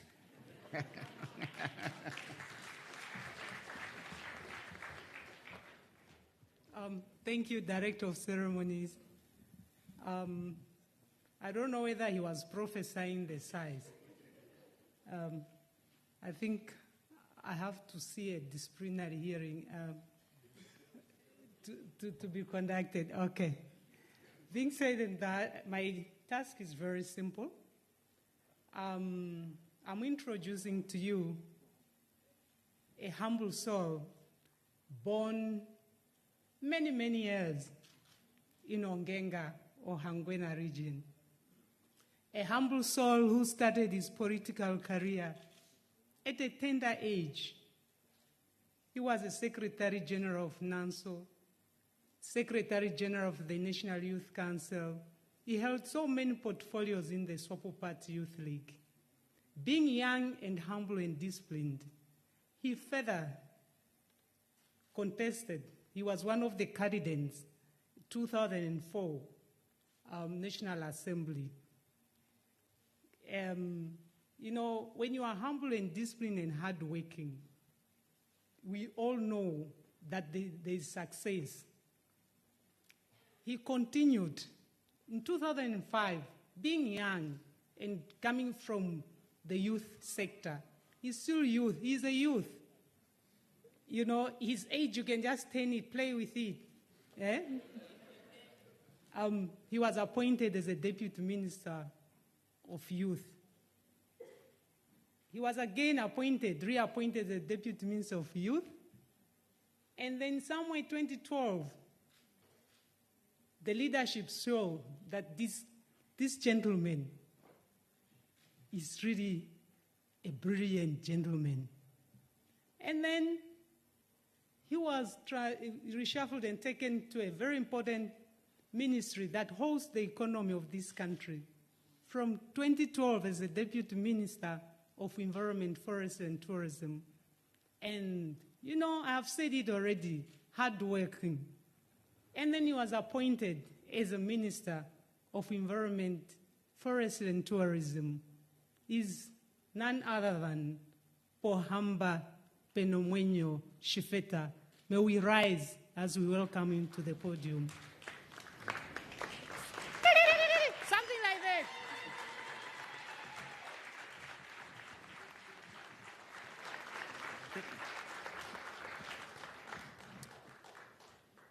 Thank you very much, Director of Ceremonies. Thank you very much, Deputy Minister, for the very good introduction. Honorable Emma Kantema Thomas, Deputy Minister of Sport, Youth and National Service. My colleague, Honorable Heras Bungo, Deputy Minister, the Minister of Environment, Forest and Tourism. Honorable Neville Itope, Governor of our mighty Erongo region. Mr. Jerome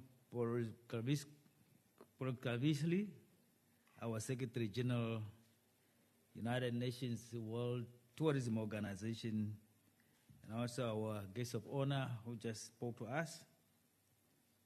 Ms. Alicia Grandcourt, Director African Department of the UNWTO. Mr. Kwake Dogo, CEO Africa Tourism Partners in South Africa. Your Worship, Deputy Mayor of Swakopmund Municipality. Regional and local authority councillors present here. The CEO of Swakopmund Municipality. Ms. Ak Bashir, UNDP country representative and a UN agency representative in Namibia. Mr. Demen Richards, Hollywood actor and producer. Members of the Diplomatic Corps. The leadership of Africa Youth in Tourism Innovation Challenge and Summit 2023. Ms. Nangula Wanja, Chairperson and CEO of Namibia Investment Promotion and Development Board. Mr. Theophilus Ngitila, our Executive Director and also Director of Ceremony of this platform now. Mr. Michael Mutonga, Chairperson of the Rotaries Board and the members present. Commissioner Retired Ben Shikongo, Chairperson of the Gambling Board and the members present. Our Deputy Executive Director, our directors present in the ministry, the many staff members present here from different agencies, offices and government ministries, CEOs of our state-owned enterprises and the private sector representatives, distinguished experts, speakers, hosted by us and also facilitators present here, stakeholders and partners in tourism industry, our distinguished invited guests, including those who are joining us online, as per your titles and respective qualities, esteemed members of media, both local and international, organizing team, ladies and gentlemen, good morning to all of you, especially the youth of Africa.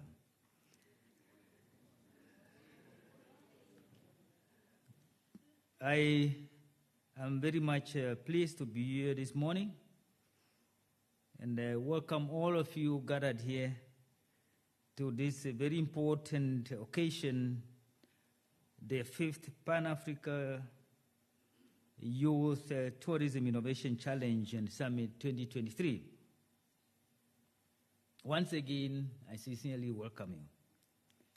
Those who are from outside Namibia, you are welcome. I'm pleased to be present here this morning, to be here at this occasion, an occasion that all we have expected. The summit is a Pan-African Youth Initiative, which was introduced by the Dynamic Youth of Africa in 2019 in Durban, South Africa.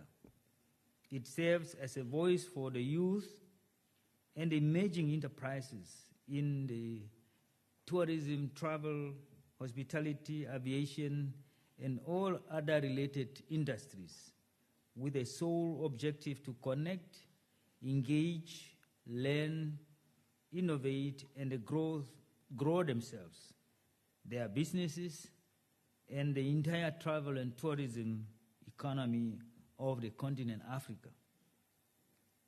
Moreover, it is established to nurture African youth, small enterprises, and introduce accelerator initiatives to pursue opportunities in the ever-growing travel and tourism ecosystem.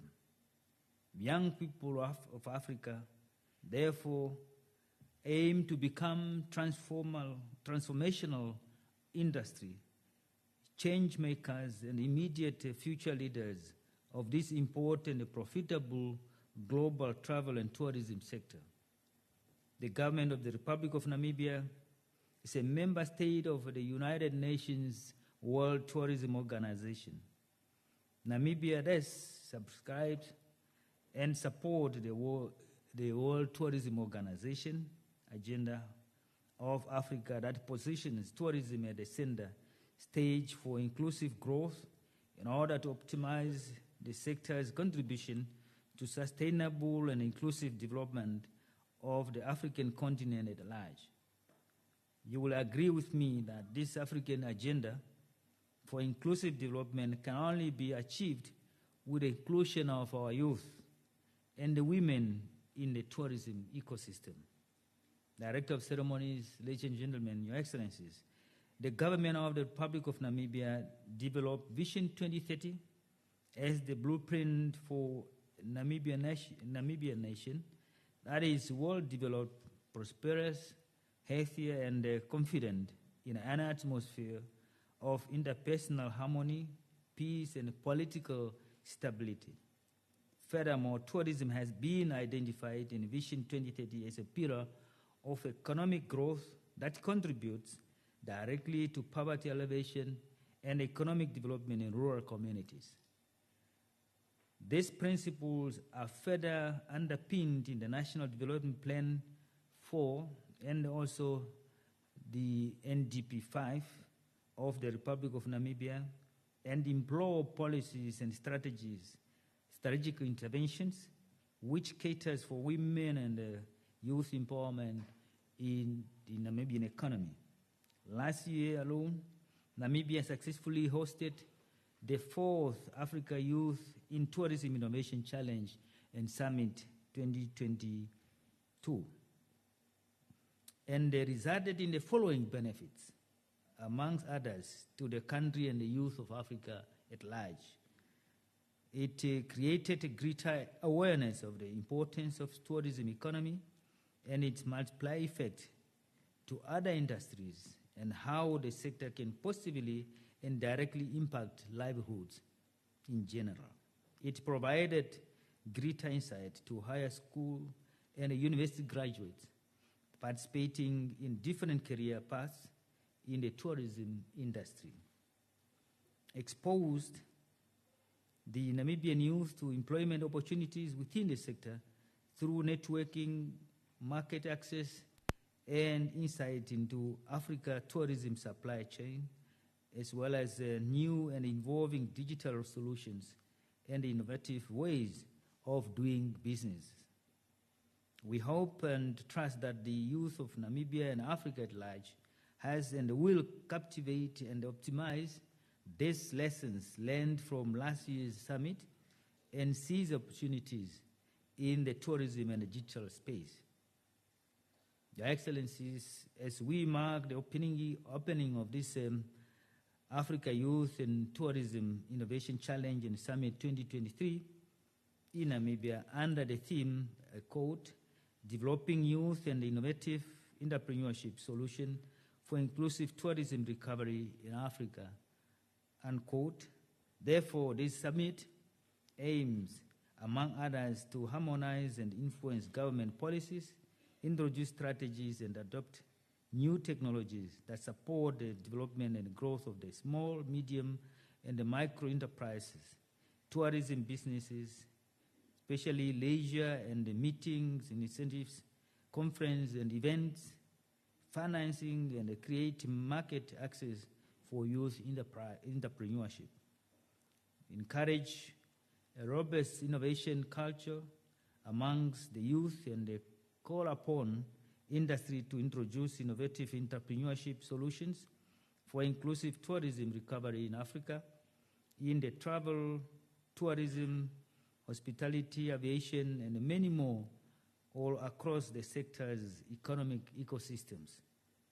Provided career guidance for fresh higher school and university graduates interested in travel and tourism, and also in MICE ecosystem careers.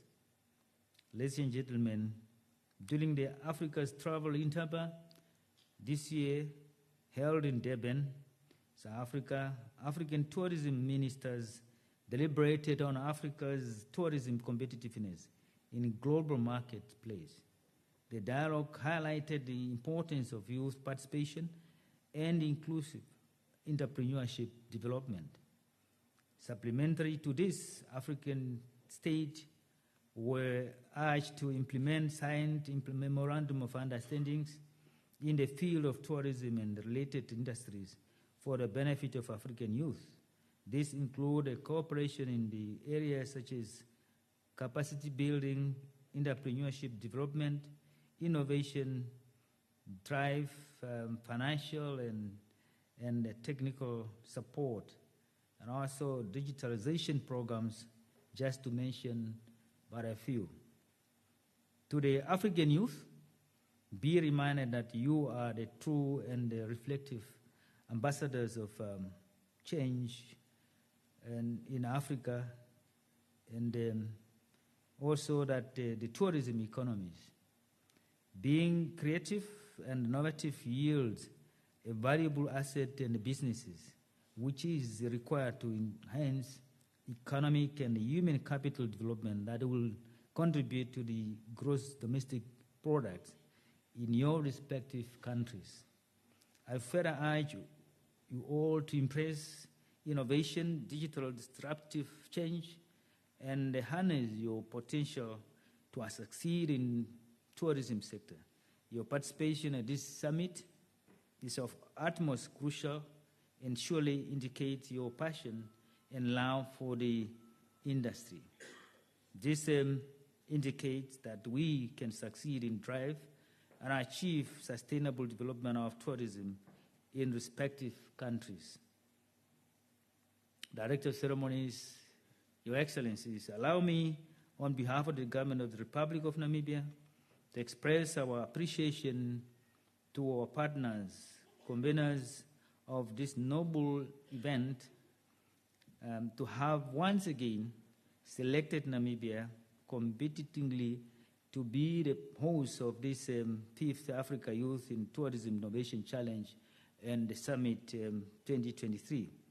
I congratulate and thank all our partners, the responsible Directorate of Tourism and Gaming in the Ministry of Environment, Forestry and Tourism, Ministry of Information, Communication and Technology, Ministry of Finance and Public Enterprises, Erongo Regional Council, the Office of the Governor of Erongo Region, Namibia Investment Promotion and Development Board, Namibia Broadcasting Corporation, Namibia Tourism Board, Veneta, tourism sector companies, and everyone for your efforts in organizing and making this event a reality, unexpectedly a resounding success.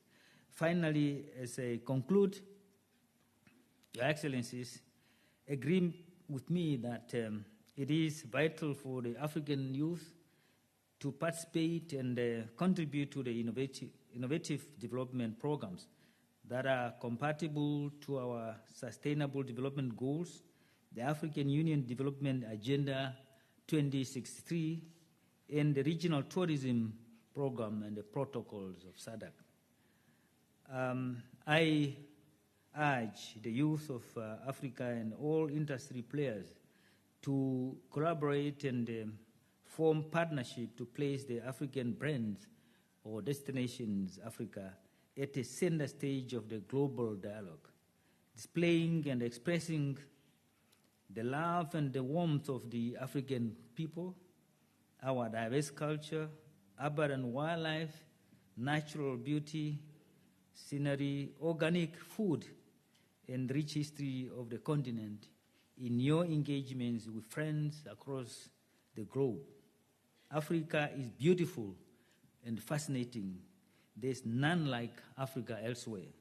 It is now my distinct honor and the privilege to declare the 5th Africa Youth in Tourism Innovation Challenge and Summit 2023 officially opened. Now it's open. Now that it's opened, before I disembark from the stage, I just want to say that those who are for the first time coming to Namibia, please explore Namibia. The director here said that you can go and, if you like adventure, if you are an adventurer, something that I don't like. I'm not an adventurer. I try to be someone moderate because I have a height phobia. You never see me hiking on the mountain or skydiving. Skydiving is something that I attempted once, but I decided not to jump out. It was one of those occasions that I felt, now I look down, I have a problem, I have height phobia. I must just tell you, even just a few meters, less than 10 meters already, looking down is a problem to me. It becomes problematic to me. Now one day, we went up here, I decided this time I would go. I did not get any word of encouragement, maybe to encourage me. So my friend said, no, you get a word of encouragement. You get there. You don't care about jumping. Now, when you went up there, I don't know how many feet, how many meters up, maybe 4,000 meters, or I don't know where. For those who don't know what is skydiving, you jump out of airplane, flying up somewhere, not near, far. And you jump out without, before you open a parachute. Now that is the scaring part. It's very unusual and a very, something that a funny experience. Those who have done that. I have done that in the dream afterwards. I will tell you the dream. I will tell you what happened in the dream that night. So now up there, now we were next. And I said, no. I looked down, I said, now my first thinking is, what if this parachute does not open? I was warned not to think about many things. I said, no, I can't. Let's just go down and I'll try next time. What happened afterward? When I went to bed, for the first time I experienced a dream like, I found myself next to the door. I don't know how did I jump from the bed. Next to the door, I don't know what experience I had. So, but I did it in the dream. So I have that wonderful experience in the dream of skydiving. And it was exciting and a very, serious one. Because I tried, I couldn't. But in the dream, it was something funny, horrific. I don't know how I jumped from the bed. Up to now, I cannot tell. Now, tourism is very exciting. Apart from that part, to me, of course, to many others, they enjoy it. But to me, that part, I don't really enjoy that. You see, I was saying, who is really the inventor of tourism, the wanderer on this planet? In the religion, the religious writing tells you it must be Cain after he killed his brother. He's the first one. Is the first murderer, and the first person to be punished of murder. And again, he became a tourist and a traveler because he was banished from his home. Now, one day, I want to tell you something. Those who read the Bible, we were in the Bible study. I used to be, very inquisitive. And then my teacher didn't like that. He didn't like it because, in fact, it was she. Now, one day, we were talking about this Cain and Abel. What exactly happened? Okay, Cain, after killed his brother, God punished him. And he was banished somewhere. He was wandering around, and now he fathered a child. He's also the first one to maybe discover that the other people there before even Eve and Adam, I don't know. And then I asked my teacher, but you said the first people are Eve and Adam. But these three sons, they had sisters. The three sons, it was Cain, Abel, and Seth. But you see, in the religion, any religion, they don't mention women. There was no equality. There's no equality in the religion. I don't know why. There's no equality there. There were about 6 sisters, the daughters of Eve and Adam. But I don't know whether all of us know them, those who are especially Christians. You are told it was this one, it was a Canaan. There was also a twin sister. Cain is a twin sister. And they were Lucia, but they are not mentioned. But if now I ask a question, you are saying Cain went in the world, just wandering, traveling. It's a discovery of traveling. It's not Vasco da Gama, it's not Bartolomé Dias. To us is Cain. So he went and he fathered Enoch. With who?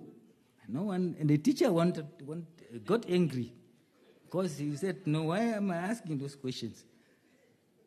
You see, and one day he also asked him a question. Asked my teacher a question about this one. You tell us people go to heaven. Maybe hell is somewhere, I don't know. But heaven, they always point out somewhere there. But why people, when they are dead, they are buried underground? You know what he said to me? There was a funny name that they named me because I used to like ice cream.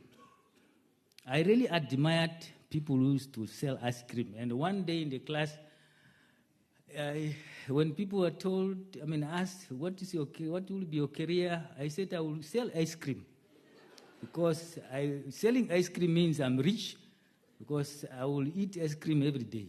So from there, they named him ice cream. So now when anybody wanted to shut me off, they just say ice cream, then I didn't like the name afterward.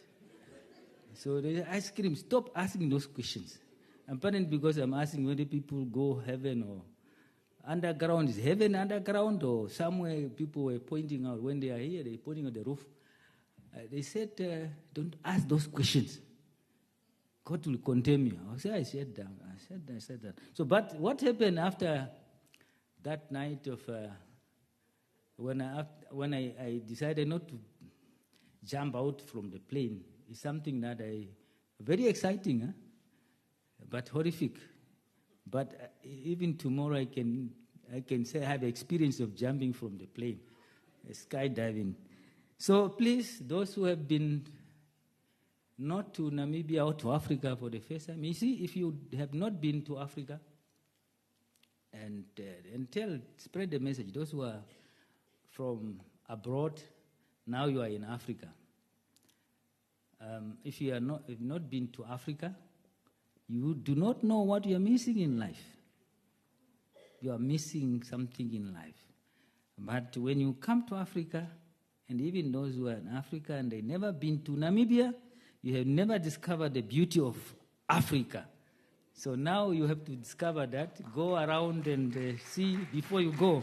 Thank you very much, and God bless.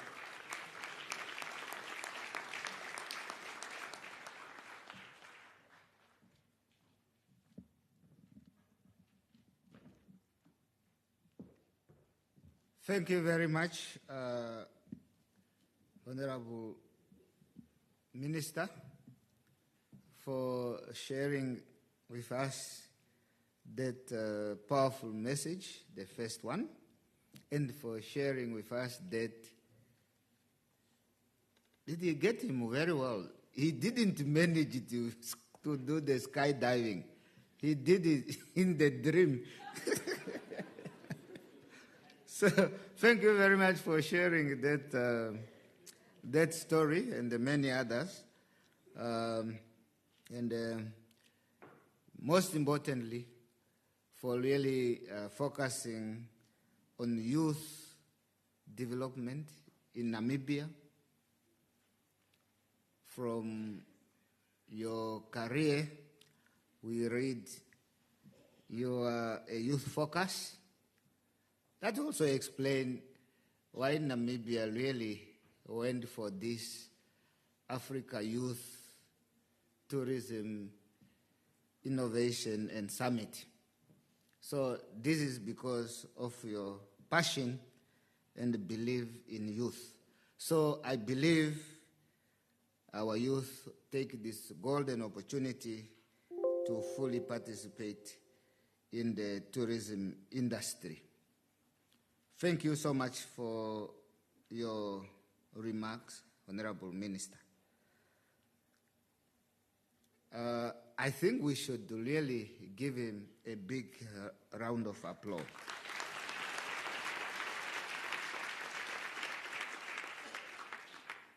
We're nearing the end of our program.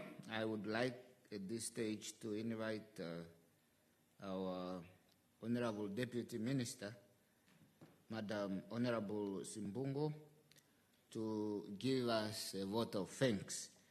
And thereafter, we will have, I will invite my co-program director to direct us what is next. Honorable Deputy Minister Simbungo, you have the floor.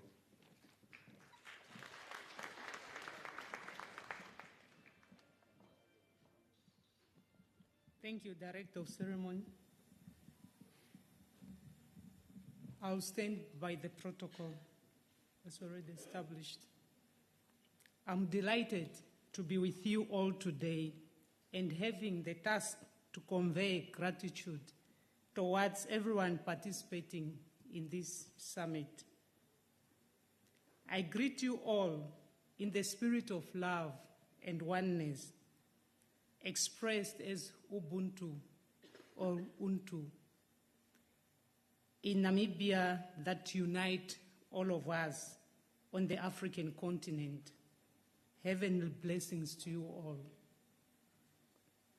Please allow me, on behalf of the Ministry of Environment, Forestry and Tourism, Namibia, and that of the Government of the Republic of Namibia, to express our Guinean appreciation to you all for having set aside other equally important engagement to attend the official opening of the 5th Africa Youth in Tourism Innovation Challenge and Summit 2023 here in Swakopmund, both in person and virtual. We are indeed indebted to you with gratitude. We thank Irongo's political, regional, and local leadership for believing in tourism economy and for co-hosting this year's Youth Summit. We recognize and acknowledge your effort to promote and support tourism development in your great region. This event should equally encourage you to do more for the youth and emerging tourism businesses in the region and your respective constituencies. This region stands out as the producer of some of the most hardworking youth, such as Mr. Hafeni and Mr. Fred, who came through as youthful entrepreneurs that today continue to represent the region as important players in cultural and marine tourism, respectively. As I scrolled through the summit program, I noticed that the discussion points sessions are tailor-made to the industry, evolving needs on topical subject matters that require stakeholders' interrogation in order to form a basis of shared foundation of modern innovations, knowledge and skills in the tourism industry. I'm henceforth anticipating that we'll have insightful and fruitful deliberations during the course of the summit.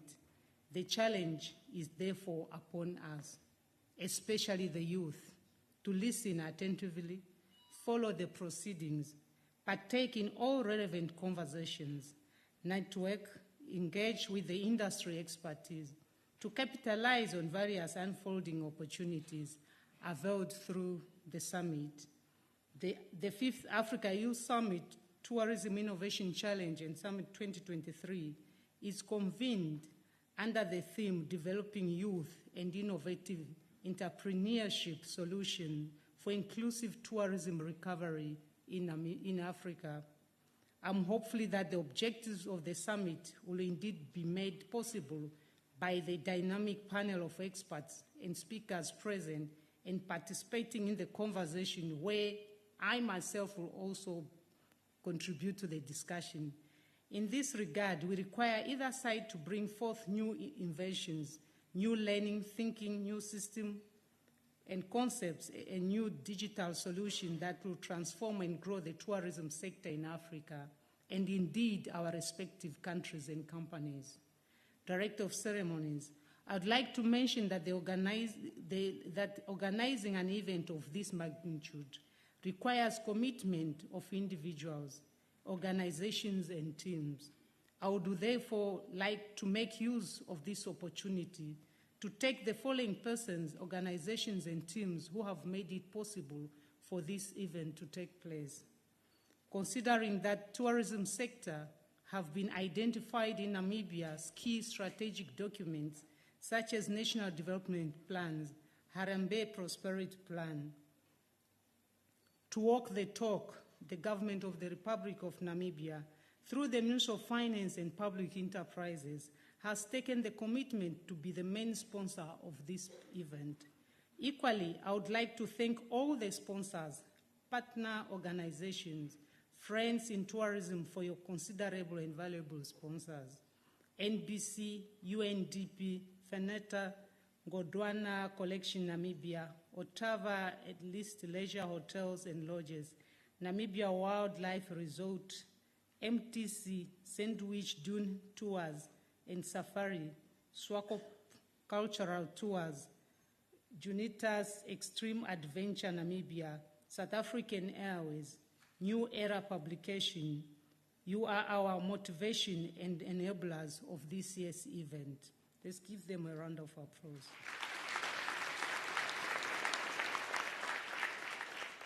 The national organizing team from the Ministry of Environment, Forestry and Tourism as the lead institution, with the support of the relevant stakeholders such as Ministry of Information, Communication and Technology, Namibia Investment Promotion Development Board, FANATA, HEN, TASA, NTTF, NTB. I can imagine how provoking and demanding it was to organize this year's summit amidst doubts of budget availability. However, here we are. You have emerged and succeeded in bringing all of us together in a short period of time. Thank you so much for your hard working and commitment. Special thanks goes to the Director of Tourism with his team for playing liaison role, bringing all stakeholders together, and to the distinguished team of conveners and associates, Africa Tourism Partners, BDO South Africa, Milvest, UNWTO. Namibia is always happy to have you. This has become your second home away from home. We appreciate your willingness to always work with us. To all the invited guests, delegates, your presence here today, both physical and visual, is recognized and much appreciated. Without you being here at the summit, this could not have a success. Dear speakers, tourism experts, I acknowledge your selflessness, commitment to participate in this summit, sharing expertise, experience, knowledge, and skills with the youth of Africa. We thank you all. The host, MTC, the Dome, media service providers, transfer services, taxis, tour operators, accommodation establishments, Swakop municipality, we thank you in anticipation that you will forthwith deliver excellent visit services and experience to our discerning visitors in Namibia, Irongo region, Walvis Bay, Swakopmund town in particular. Director of Ceremonies, lastly, as we say in Namibian circle, whenever your soul desires some peace, please bring it to the land of natural beauty and serenity, Namibia. Yes, we are that quiet. The Rongo region in particular is a tourism hub of our country and abundantly endowed with unique tourist attractions such as the Dune 7, Sandwich Harbor, Velvicia Plains, Cape Cross Seal Reserve, the Wide Adorop National and Magical Skeleton Coast Park, among the best in the world and most visited tourist sites in Namibia. I encourage you to leisure along the most beautiful and cleanest beachfront of the Atlantic Ocean in Africa. Explore a shopping excursion, enjoy variety and quality seafood and cultural cuisines. Undertake historic cultural skydiving, sandboarding and scenic and desert tours among us many choices of either leisure, adventure, culture, and nature activities. I'm looking forward to a detailed report of proceeding of the 5th edition of Africa Youth Innovation Challenge Summit 2023, while a cost-benefit analysis will provide us the roadmap on our recovery path, more towards creating opportunities for the African youth in tourism. God bless you all. God bless Namibia. And the youth of Africa, I thank you.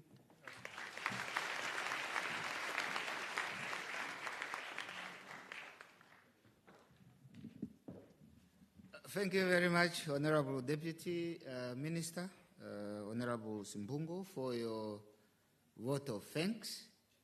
In fact, for thanks all of us, and also taking us across the Rongo region and the Namibia in particular. Thank you so much. You know, when you give a platform for head of tourism, that is our head, our minister and the deputy, they try to capitalize the opportunity to start promoting Namibia left and the right. Thank you very much, Honorable Minister, Deputy. I'm stepping down now, not tomorrow. I would like now to invite Madam Linda to take over. This was peaceful transfer of power. Thank you.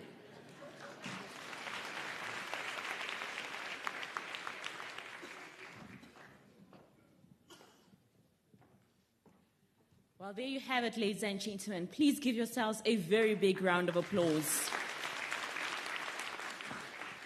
You have definitely endured the most interesting and brain-straining part of this morning and definitely this day, and thank you so very much. We will now be leading into our tea break, and I'd like to call upon the marimba team performers who will be leading us to the tea break. I'd like to announce that all the VIPs, your refreshments are readily available in the VIP room. All the speakers, I'd like you please to engage in the Huanob as well as the Kunene rooms on the 5th floor for your refreshments. Everybody else, we will be heading outside to the back for a little bit of sunshine, coffee, tea, and sandwiches. While you're at it, I'd like you to please engage with one another, and network. Please do not leave. We still have a very jam-packed afternoon filled with a lot of discussions that are very pertinent to the tourism industry. Ladies and gentlemen, allow me to please thank our Mr. Theophilus, the ED, for a very outstanding job done early today. Can we please give him a huge round of applause?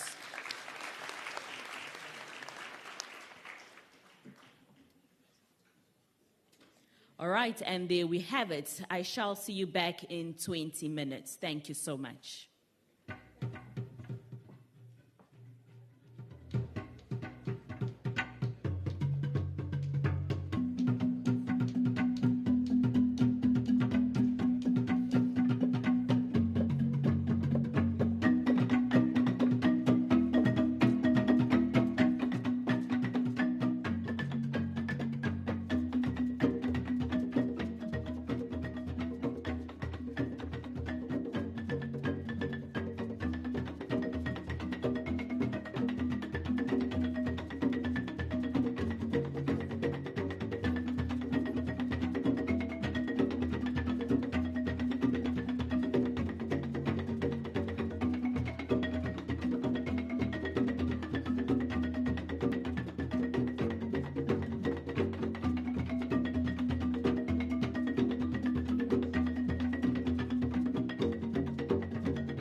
Thank you so much. Before you do step out for your coffee session, the Honorable Minister would like a quick photo session with anybody who can fit into this platform over here.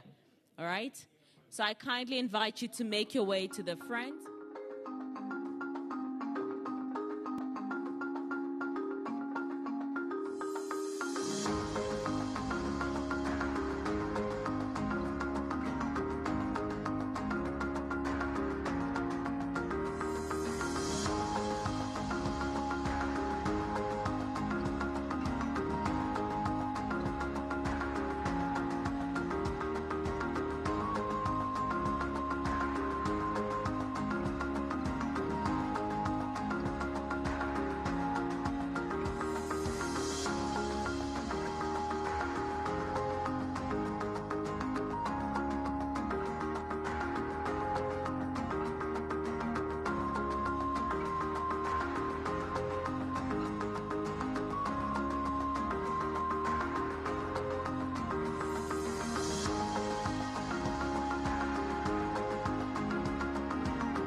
in the mighty Eronga region. Can everybody please give Swakopmund a huge round of applause?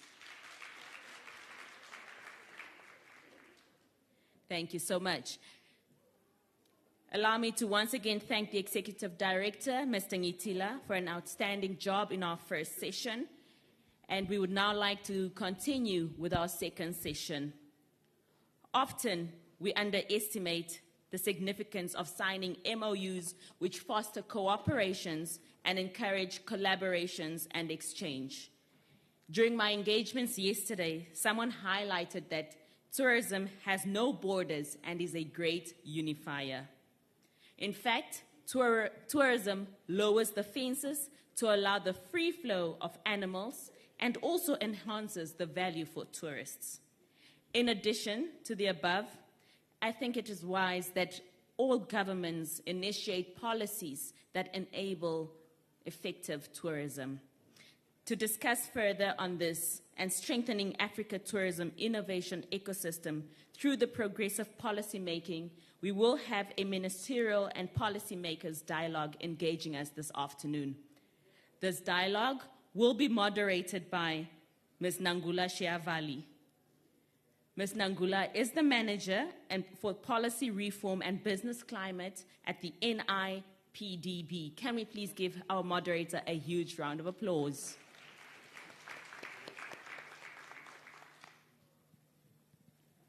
Joining Ms. Nangula on stage, ladies and gentlemen, is our Honorable Minister Pohamba Shifeta, who is the Minister of Environment, Forestry and Tourism in the beautiful land of the brave. Honorable Minister, if you could please join us on stage.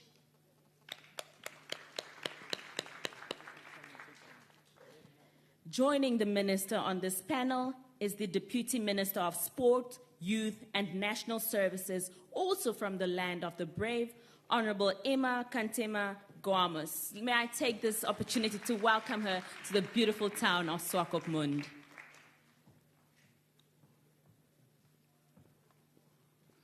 Joining us on stage this afternoon at this panel will be the founder of DISEO, the digital innovator and entrepreneur all the way from Switzerland, Dr. Ursh Abisha. A huge round of applause.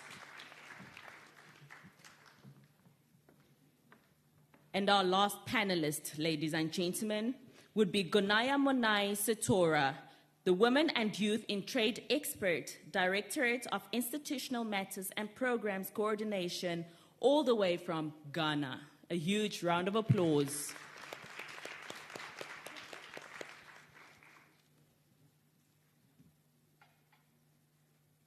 All right, looks like our fourth panelist will not be joining us. However, that will not stop this party today. Ms. Nangula Sheavali, I leave it unto you in your capable hands. Thank you, Linda. Good morning, everyone. Good morning. Wonderful. Oh, sorry, it's actually good afternoon. No wonder the first good morning was a little bit hesitant. My name is Nangula Sheavali, as Ms. Mpupa said. I'm the Manager for Policy Reform and Business Climate at the Namibia Investment Promotion and Development Board. And I feel very honored to be here, stepping in very big shoes, that of our CEO, Ms. Nangula Uwanja. At least we share a name, so that takes us halfway at least. The focus of this discussion will really be a ministerial and policy makers dialogue on strengthening Africa tourism innovation ecosystems through progressive policy making. And maybe just a note on the work of the NIPDB and why it is important for us to see this dialogue and this engagement happening. The NIPDB has two mandates. The first is around investor services and support. So really making sure that we're promoting Namibia as an investment destination and highlighting all the potential that it has to offer for investors. And the second component of our mandate is really around MSME support. So looking at market access, ideation, access to finance, and so forth. Those are things that are very important. And so considering that tourism is one of the key priority sectors, the interface of those things is so important, and I'm happy to be able to have this dialogue with the people that are at the forefront of facilitating an environment that allows that to happen. So, as Linda said, to explore this topic, I'm joined by a very dynamic panel who I have no doubt will enlighten us on this topic. They are Honorable Pohamba Shifeta, Dr. Ursh Aibesha, and Honorable Emma Kantema Gaumas. So welcome to the panel. Maybe just for a little bit of context before we get into the questions, and we will try to be a little bit brief given the time constraints that we have. But I'd just like to highlight something that was noted in the report of the World Tourism Innovation and Development, the World Tourism Innovation and Development Report of 2022. And it noted that to meet the dual objectives of delivering comprehensive benefits and improving efficiency, the tourism industry needs to put in place innovation mechanisms driven by technology, rooted in culture, underpinned by the enterprising spirit, and connected by the bond of cooperation and oriented towards future markets. So I believe our speakers earlier today highlighted a number of these aspects, and I believe that they will come out in our engagement on policy. And in spurring this type of innovation, it then also highlights the key areas where this innovation needs to take place, and that is in technology, organization, product, marketing, policy, and public service. This panel is focused on policy specifically, and its contribution to ensuring innovations that reinforce the tourism industry's appeal to talent, technology, capital at the front end, and also constructing a development framework that is more advanced, more wide-ranging, effective, and more broadly valuable than it's been in the past. I think it was Ms. Grandcourt that spoke about the recovery of the tourism sector, but also about the potential for youth, considering that Africa's median age is around 18 or 19 years old. 60% of the continent's population are under the age of 25, or 70% under the age of 30. And so engaging the youth in this dialogue is so important. So we'll try to make sure that at the end we have some space for at least 2 or 3 questions directly from the youth. Just also finally, we all know that tourism is a vital economic, social, and cultural of vital economic, social, and cultural importance to many countries, Namibia being no different. I believe in the latest stats that I was able to see, tourism contributed directly close to 4% to GDP and indirectly almost 15% to GDP. I think that may have been pre-pandemic levels, but we can see that that contribution is huge, not only in terms of the economic contribution, but also really looking at issues such as employment and overall development. So our hope for this panel is really to highlight and affirm the role of progressive policies in relation to sustainable tourism, innovation, ecosystems in Africa. And I think to kick off the panel, let's do ladies first. I'll turn to Honorable Kantema Gaumas, who is the Deputy Minister at the Ministry of Youth, National Service and Sports. And to ask, so as we consider the demographic dividend in Africa and really keeping in mind our young population, how do you believe that African country ministries through policy should practically and proactively support the youth in general, but more specifically those in the tourism sector? Over to you. Thank you very much, Madam Moderator, and good afternoon to the esteemed panel members, as well as the viewers, most importantly, the youth.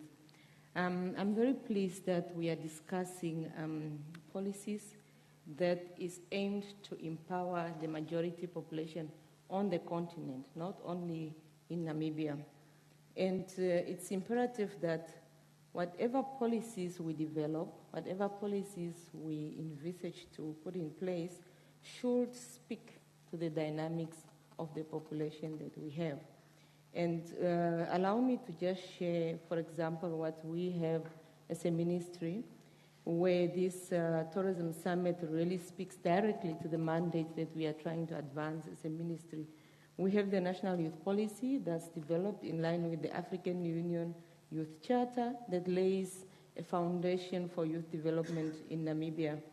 And within that national youth policy, we have a pillar that speaks to economic and employment opportunities. And tourism, as we all know, has the capacity to absorb a number of youth into the labor market. So for us, really engaging the youth and ensuring that we have dialogue that can bring together policymakers and the youth is a step in the right direction for us to ensure that we also inculcate tourism as a sector for us to create employment. More so, I just want to end that, especially when it comes to entrepreneurship, because research has shown that in the sub-Saharan Africa, entrepreneurship now has become more an avenue for us to address the issue that we have on youth unemployment, and for us really to also encourage the youth and to capacitate them to be able to take up that space will be something that we will at least have ticked off at the end of the day. But to the youth, really, I want to emphasize that we know that space is characterized only by occupation, and hence encouraging the youth to also partake in this space. Great. Thank you so much for that. And I think it is of vital importance to really have that focus maintained on the youth, not only in this session, where it's the key topic and even the title of the conference, but also just practically on the ground and making sure that policy supports that implementation. Honorable Shifeta, I think coming to you then, really looking at it from the point of view of policy design and then also the implementation perspective, what kind of policies from the tourism perspective should be implemented to accelerate technological and to accelerate technological innovation in Africa's tourism ecosystems, and how should these be implemented? Yes, thank you very much. The policies that we make should be policies that are encouraging investors to invest in digital transformation and innovation, and also to put up some vocational programs for young people to tap from there, and also ensure that young people become more creative. Because I think we all believe that young people are not only in the transformation agenda, but they are catalysts of change. They make things to change into a rightful direction. So if we can believe in young people, have confidence in young people, and we invest more in their training and mentorship, and also to encourage private sector for placement of these young people, they will be able to gain experience and they will be able to become job creators. Great. Thank you so much for that. Unfortunately, our fourth panelist isn't here, but her perspective was really going to come from the African Continental Free Trade Area Secretariat. And the Secretariat has highlighted tourism services as one of the priority sectors when it comes to trade in services. So I think the points that you've both made really speak to that, and it would be important to make sure that beyond the national perspective, African ministries are really speaking to what the continent envisages in terms of empowering our youth when it comes to tourism. Would you agree? Yes. We have also policies and tourism strategies, the promotion and the tourism development. And in that, we created that synergy, a collaboration between public and private sector in promoting and developing the industry. And also the component of that is that the participation of young people. Not only that we want young people to get involved, but young people must be participants. They must be able to create jobs in those industries. These industries, historically, has been industry of people who are almost close to the retirement age. So we want young people to understand that you can easily come from university and create employment in the industry. Exactly, thank you. And that speaks really to what I think it was Mr. Donkor said today, that we really, if we're looking at it from the continental perspective and at Agenda 2063, bringing it to now, right, and making sure that young people are getting involved from the onset. I don't think I want to age any of us by saying how old we would be in 2063, but I think that that's key then to looking at the reasons that young people should really be engaged and that those opportunities should be extended as far as possible. Dr. Urs, I'll be coming to you shortly. I just wanted to highlight something that was noted by the OECD recently in terms of looking at some of the policy priorities that are globally viewed as central to the success of tourism. Some of those priorities include harnessing the potential of digitalization and the application of new technologies, promoting and delivering a greater level of sustainability and inclusiveness, and I think a very important one, creating a competitive and high-quality tourism sector, encouraging entrepreneurship and stimulating business growth.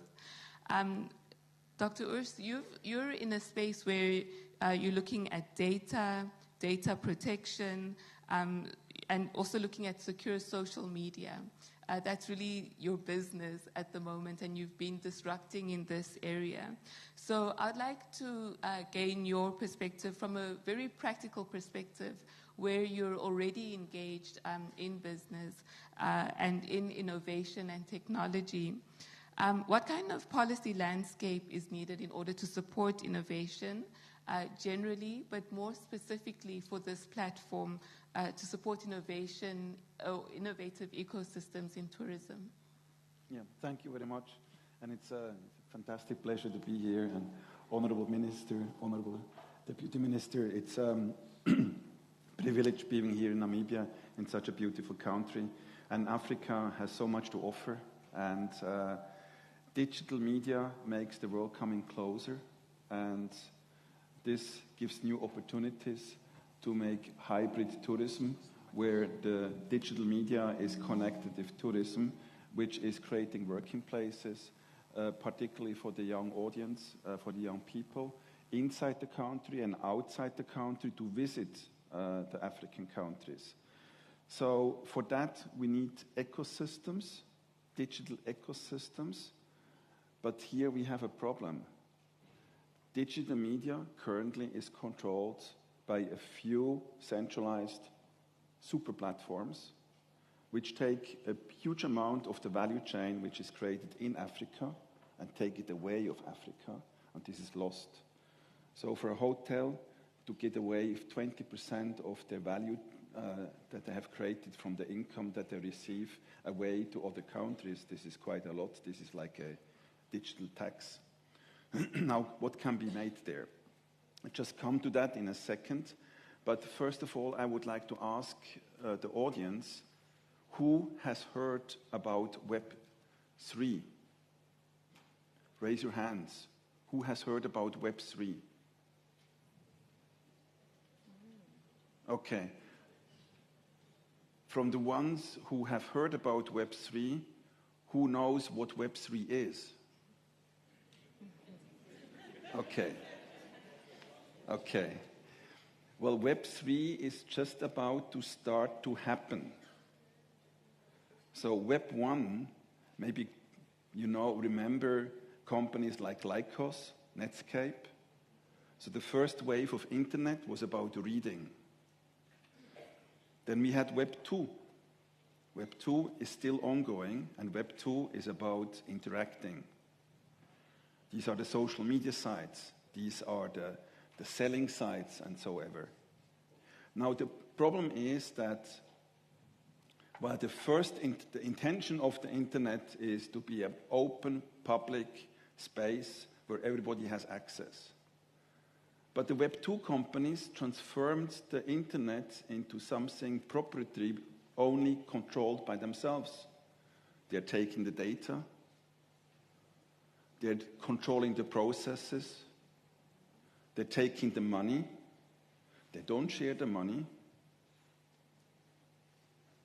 So this is not the real intention of the internet.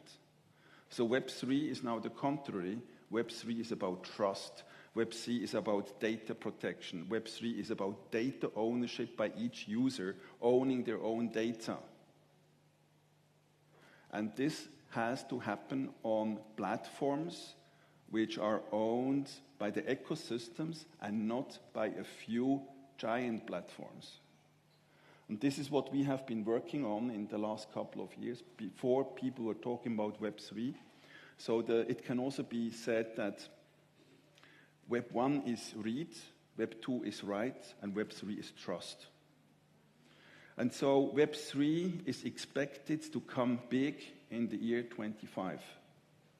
But it's a huge opportunity for Africa.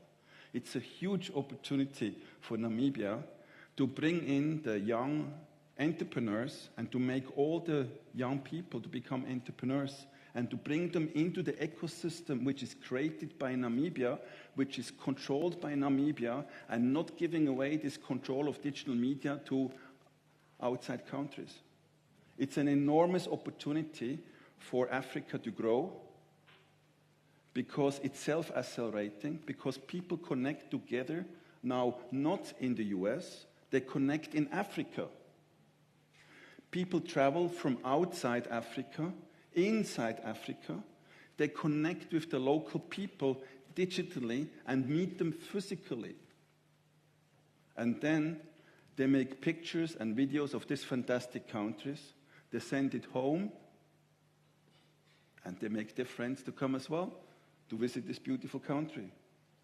So this is a new way of digital engagement, but most importantly for that, we need entrepreneurship, and entrepreneurship driven by the young audience. It's the young people for the young people, which create their own ecosystems. And the government policy, the best for it is to support such ecosystems, because the backbone of the economy is entrepreneurship.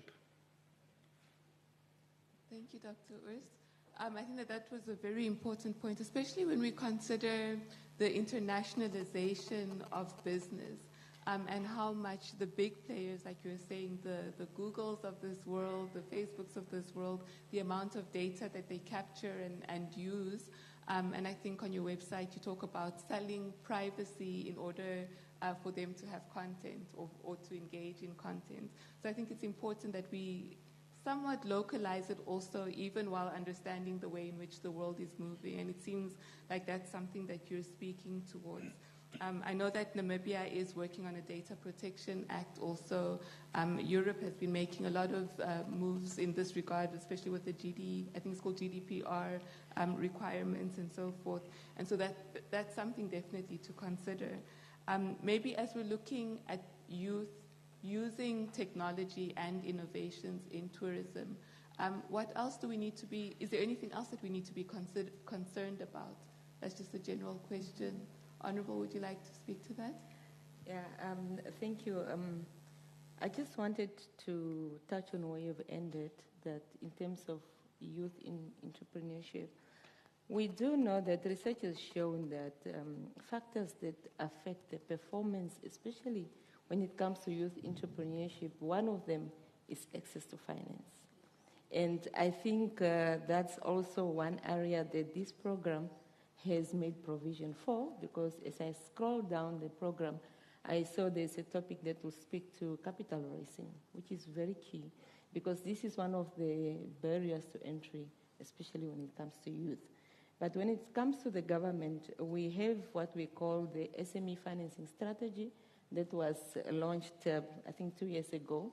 And one of the programs that is key to assisting youth to access finance is the credit guarantee scheme, which then bridges the lack of collateral to accessing a loan. And I think this is one product that is not so much popular. Secondly, I want to speak to one of the factors that affect the performance is training and skills, which is very important, especially when you have to innovate. It means that you have to acquire new skill. We are now in the world of AI, and we are talking of reskilling. So that's also perhaps one area that we need to intensify. Honorable Minister here referred to vocational training. So this, again, is one aspect that we need to strengthen. And the other part that also aids the performance of youth entrepreneurship is the access to market, which now speaks to the African Free Trade Agreement, which, when fully operationalized, will be one of the biggest trade area that we're informed of. So Namibia and the youth in general have to see how we tap into this trade agreement so that we are able to access bigger market. For Namibia, we are only a population of 2.5 million. So the agreement is really one way that will aid us to access the market. Absolutely. Thank you for that. Honorable Shifeta, back to you. So going off of what Honorable Kantema Gaumas stated and looking at the areas around financing, training and skills, access to market, from a policy perspective, what is your vision? So high-level vision, like you're up in that aeroplane about to jump but not jumping. What is your high-level vision when it comes to youth in tourism, making use of technologies, not just in Namibia, but broadly, to spur economic development, to create new jobs, to provide new ideas and insights, not only on the continent, but even further on then to the world? Yes, before young people become part and parcel of these industries, we need to look at the obstacles, those impediments that we need to take them away from their roads to transformation. So what we need to do is to make sure that young people have access to financing. And also because not every young person can afford, probably not all at all. Even if parents can do, parents will also not, many parents will not, do not also have confidence to put their money in a young person. Even if a young person is a graduate, has no experience to run a business, and they are also not business-minded parents. So they will not afford to put 100,000 or 50,000 US dollar in a business run by young people, or for collateral.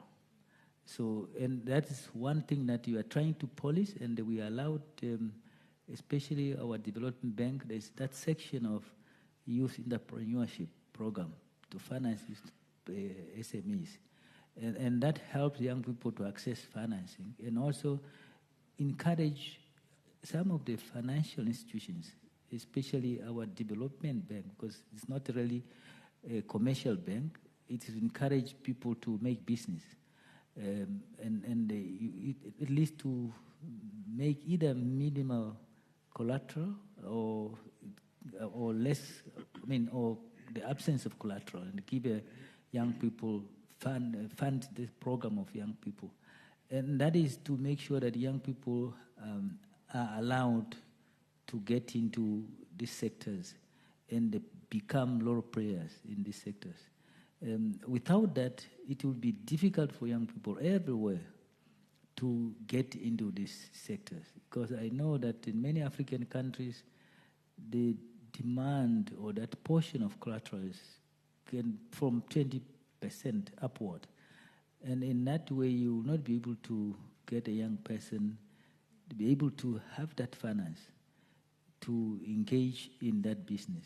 So, as I said, even those who have got well-off parents, not every parent will have that courage to put money there for a young person, because they know you have no experience, you are just a young person from university, you still have to wait. And those are the obstacles and impediments we have to work out and to polish out so that young people are able to access finance after training, and also mentorship. I said mentorship, with the private sector, allow these young people to get into the sector and also to become role players in the sector, so that the sector does not collapse in the hands of those who have it now. Because if you do not have a generation that take over that means that there's no really future for that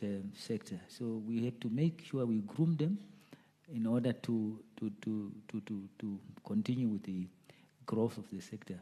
But without that, there will be no growth in the sector. Absolutely. And I think what I'm hearing you say is that we really need to encourage a startup culture, and that culture of encouraging young people to innovate and to take that leap, not only from the provision of finance for viable ideas, but also just that moral support even. I know that the Ministry of Industrialization and Trade is working on finalizing the MSME policy, which includes some provisions on startups and so forth. And Dr. Urs, maybe a question to you, again, from that practical perspective of having started an organization like you have, or having been in that startup phase at one point in the technology space. What is the legislative landscape that best facilitates technological innovation, especially for young people who are struggling to have access to finance, and where the startup culture isn't fully supported, perhaps just because of finance, for example, as an issue?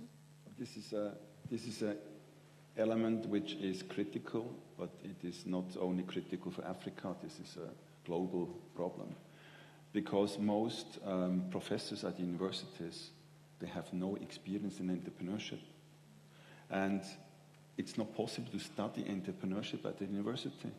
Nowhere, not in Africa, not anywhere in the world. So, in my personal perspective, I have been an entrepreneur since 25 years. I just, I didn't plan to become entrepreneur. It just happened because I was invited to be a speaker on a conference for internet telephony back in '98. And I thought this is a life-changing opportunity where I would like to be part of. So I decided to join a startup which was there at the conference presenting themselves. And I joined the team. I moved to a different city, and I made this to happen. And since then, I was entrepreneur because I never wanted to go back in a regular job anymore. But the challenge is funding. Well, the challenge is experience, and the challenge is funding. So what are the requirements for being an entrepreneur, particularly a young entrepreneur? A young entrepreneur needs to be CEO, but what does it mean? He needs to be CFO, Chief Financial Officer, he needs to be Chief Marketing Officer, he needs to be Chief Product Officer, he needs to be Chief Administration Officer, he needs to be Chief Legal Officer, he needs to be everything. So the founder needs to have a 360 degree of entrepreneurship that makes him to become successful. And when he doesn't have this experience, there's a big likelihood that he's going to fail. But this 360 degree and experience is not taught on any university.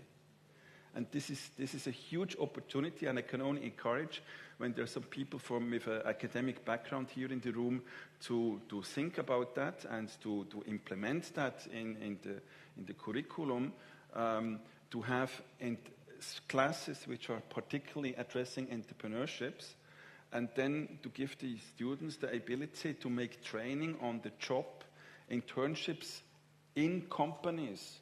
So they get the theoretical background at the university, but at the same time, while during studying, they already practice that with companies. And this gives an interconnection between the academic background and the industry, and this makes people to develop much faster and to take responsibility, because it's entrepreneurship which creates the jobs, and from the government it's very ideal to support such innovation, such entrepreneurship's creation.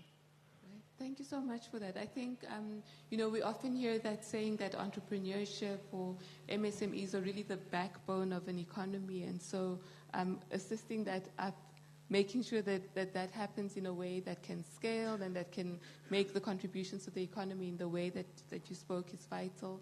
Honorable, it looked like you wanted to add something. No, I just wanted to add to say that learning should not always take place in a setup of a classroom.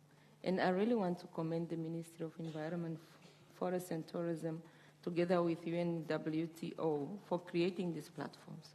Because for me, these are learning platforms. If the youth can please just step into these opportunities, we can log on online and follow these discussions. Again, referring to the program that's well put, there will be a session on TED Talks.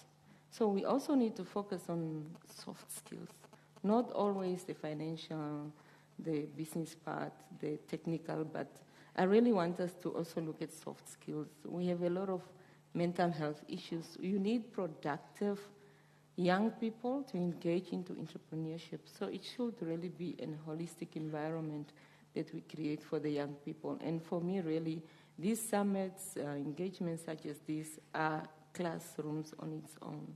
So we should just step onto the opportunities that's created. That's right. Honorable, you wanted to add to that? Yeah, I think just to the youth, I just want to say this, that policing these industries is not a panacea. So there are things that you need to, first of all, it's to believe in yourself. You have to have that courage to say, I want to go into this industry. And also to develop that passion yourself. During those years when we went to universities, some of us, you see, if you have no proper career guidance, you end up jumping from this to another course. Because when you get there, the first year, you feel, no, I think it's not an exciting career. So I had to jump. I did it myself. Almost 3. I had to jump from here and ended up doing law. But we start with, when you hear this public administration, it's good. I think you are going to do public administration. You are in the office. You want to be in an office because all want to be in an office that time. Then between the politics, political science, I think I will be able to. So you end up doing all these things because you are not informed from the beginning. But platforms like this now are platforms used to inform young people as to how to start, where to start, what to do, and also the facilities that you need to get up there. So it's for you to create that vision, and then the mission is now given to you as this platform to go on. I have to take myself from the beginning. When I was at the age 19, I decided to do business.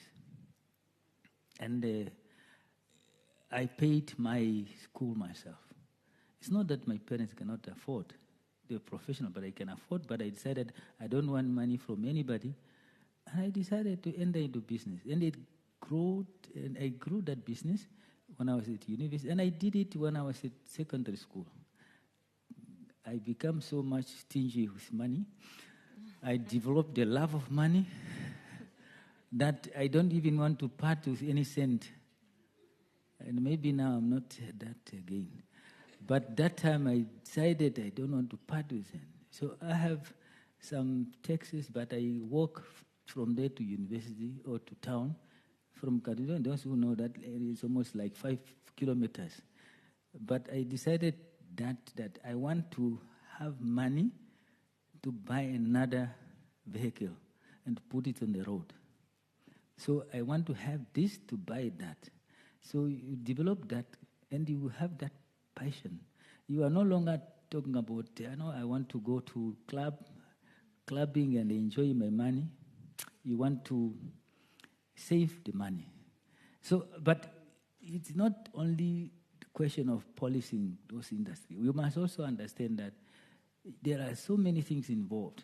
Yourself, to believe in what you are doing, and to develop that passion. You must be passionate about what you are doing. If you want to enjoy that, and also then you are not going to fail. If you are passionate about what you want to do. That's why we are creating such platforms to entice young people to become passionate about these industries, so that even those that are in secondary school or at schools, universities, or wherever they are, after that they want to get into the industry. They don't want to do anything else. They don't want somebody creating employment for themselves, for them, but they must have that passion to create employment for themselves and for others. Thank you so much for that. I think while we're looking, go ahead, please, of course. I think while we're looking at the policy aspect, we're also sort of getting a master class, really just in terms of what young people can do in practically applying themselves in the tourism sector. And on that note, I think we should hand over then for one or two questions, specifically from the youth, so that you can be fully engaged in the dialogue. I think I already saw a hand going. I've already seen 2 hands going up. I think we've got about 10 minutes or so left.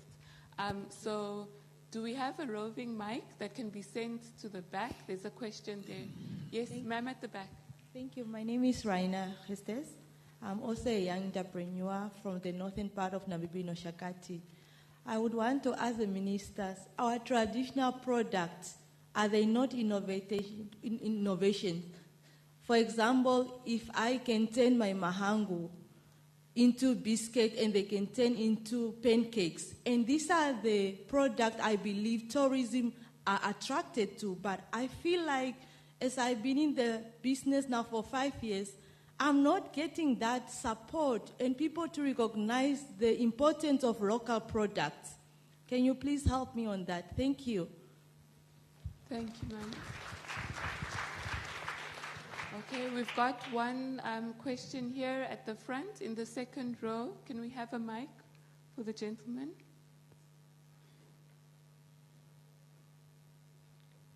So that first question was really around traditional products and recognizing the innovativeness around the use of traditional products for new products and what kind of support could be used for that. Go ahead, sir. Hi, good afternoon. My name is Innocent Kaliati. I run a travel company in Malawi. My question is more to you, Honorable Minister. I believe on the sidelines of the Malawi Investment Summit in South Africa a couple of weeks ago, you might have had a side chat with my Minister of Tourism about integrating tourism regionally and then looking at Africa as a continent. You have also interestingly earlier today said, all you can do, the best you can do for us as young people venturing in entrepreneurship is to create an enabling environment. So what we're trying to say here is we can only start with what we have, which is intra-Africa tourism. But you as politicians, in creating the enabling environment, we're just asking you to focus on that, stop talking about it, start doing it, integrating the regions and removing the visas that are hindering the intra-Africa tourism. Thank you.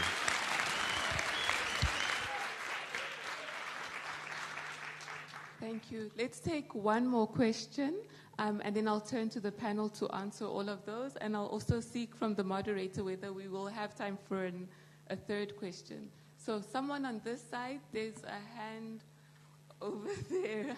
I'm sorry, Mr. Michael, over there. Thank you for the platform.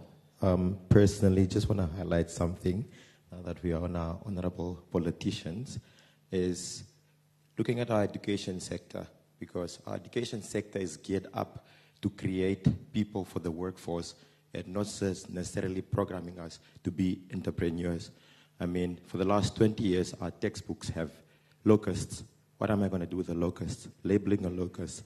Whereas saying you can implement some of these programs like entrepreneur, how to work with money, how to be my own HR, just baby steps, starting at a secondary level already. And once I get to where I need to make a decision for tertiary, it just makes it so much easier for me to know what to do and what not to do. And another thing, we speak of Erongo region as the tourism hub, but I had a discussion with a few panelists of mine. I asked, how many schools or how many vocational training schools do we have to cater the market that we have? Because if I'm a tourist coming from France, I expect to be treated a certain way. Otherwise, I'm not coming back. But we don't have enough, or the support is not enough for our locally based tertiary school or schools to try and teach this, or it's not been marketed enough. I mean, you look at what we have here. We don't have a lot of youth because not a lot of them have the privilege of being in programs where they can hear about this.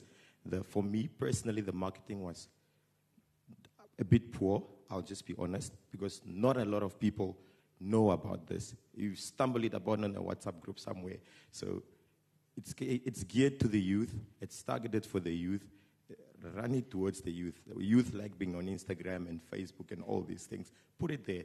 So just those points for me. We don't want to study locusts.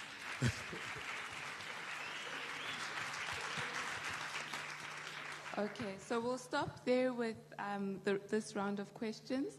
Panelists, there were 3 questions. The first one really related to traditional products and innovating around that and what support could be made available.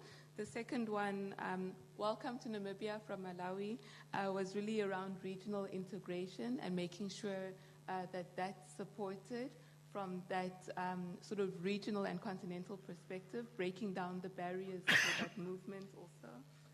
And then the third one was around making small changes in the education sector to ensure that there's coverage of more relevant themes that could be related to entrepreneurship. Honorable, I'll start with you. Thank you very much. And I will start with the last question. Very interesting. You are from where? Ondangwa. And they've been studying all along, just studying locusts. Now, it's the understanding. It's the understanding. You know, in life, education. Let me start from elementary education. What is elementary education? It's a general education. It teaches you to understand generically, to understand where you are, your ecosystem, to understand in life. Now, I can assure you that studying locusts is not so less important. It's how you prioritize, eventually how you branch out and go and do something else. Studying locusts, you know, you'd never even know, up to now probably there's no finding that a locust can have curative property. A locust itself. So you cannot ignore studying insects or anything because most of the medicinal properties are derivative of some of the things that we can ignore. So therefore, it is also important. It's only maybe that we emphasize more on things that are, because maybe there are no facilities for innovation, training programs or some. So what you need to say is to say, let us also emphasize on technology, innovation, and creativity. But not to say, leave all these things. Then you are completely becoming ignorant of life. Because it is something that still needed. Because most of these things, we have not yet come to those conclusive. Even anything can eventually become a solution to something that we had been with. So therefore, let us not discourage our young people to dissect some of these insects and understand it. So, and eventually somebody will branch out and study a locust and, specialize in that thing. And maybe as a scientist will be able to find out that if you want to have some insecticide, you can use a locust, this and that, then it becomes a pesticide, nice pesticide for your agriculture. So now on the other, welcome Malawi, welcome to Namibia. I understand you well, and that's our wish, that eventually we open up our borders in Africa. Namibia, we have already started. We have many countries that, especially in Southern Africa, you don't require a visa when you come to Namibia. And many of them, we have decided you only get your visa when at your arrival. And that's what we want to encourage at the end of the day, to open up our borders. And our neighboring countries, you come, we have already agreement that you come, when you are coming, we come in there. I can go to Angola without a visa, without anything, any document. And so people do that. You don't need any visa to come from there. We can go to South Africa, you don't need a visa. But also you can stay in Namibia or Angola in the radius of 30 kilometers. You can stay there. No one will harass you because you are like families.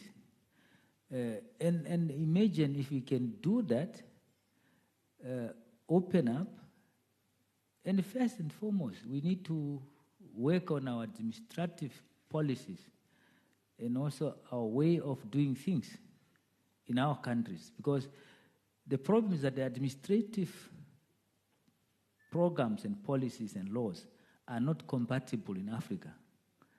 Your neighbor has got this, and then when you allow people to come in, then the other country feels that, no, it's kind of, we have a different system from other. It's not compatible. And those are things that we need to, for integration, we need to work on that.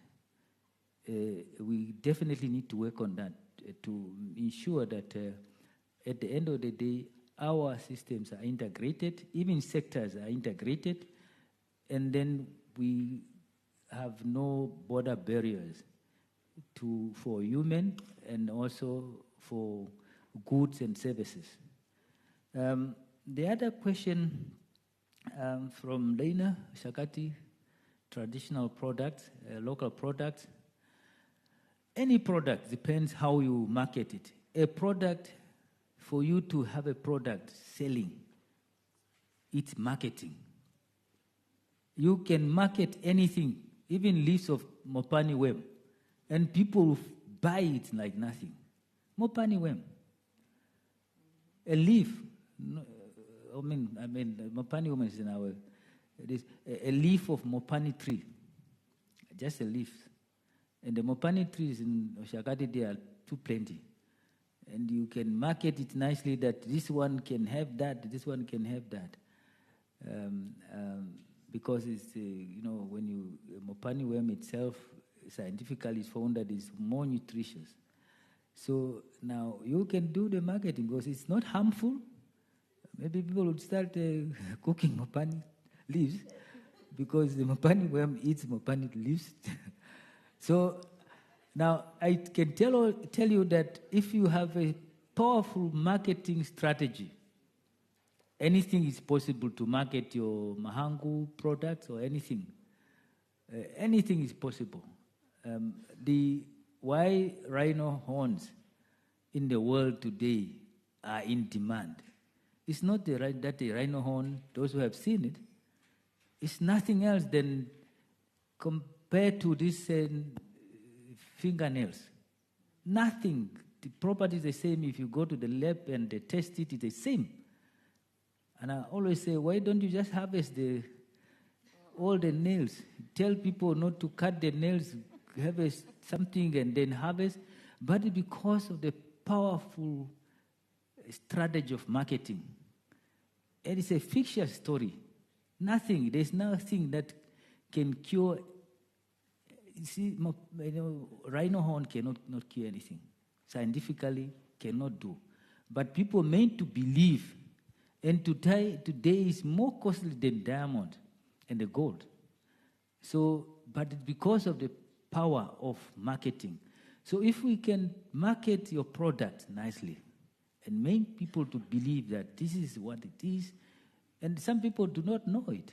Not everybody, apart from the locals who know that this is a food, some people will not know it until it's properly marketed. So it is marketing that we need to do.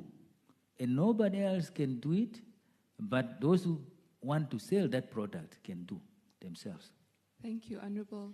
So I think all those three questions were addressed. I've been getting a signal from my bosses over here that it's time to wrap up.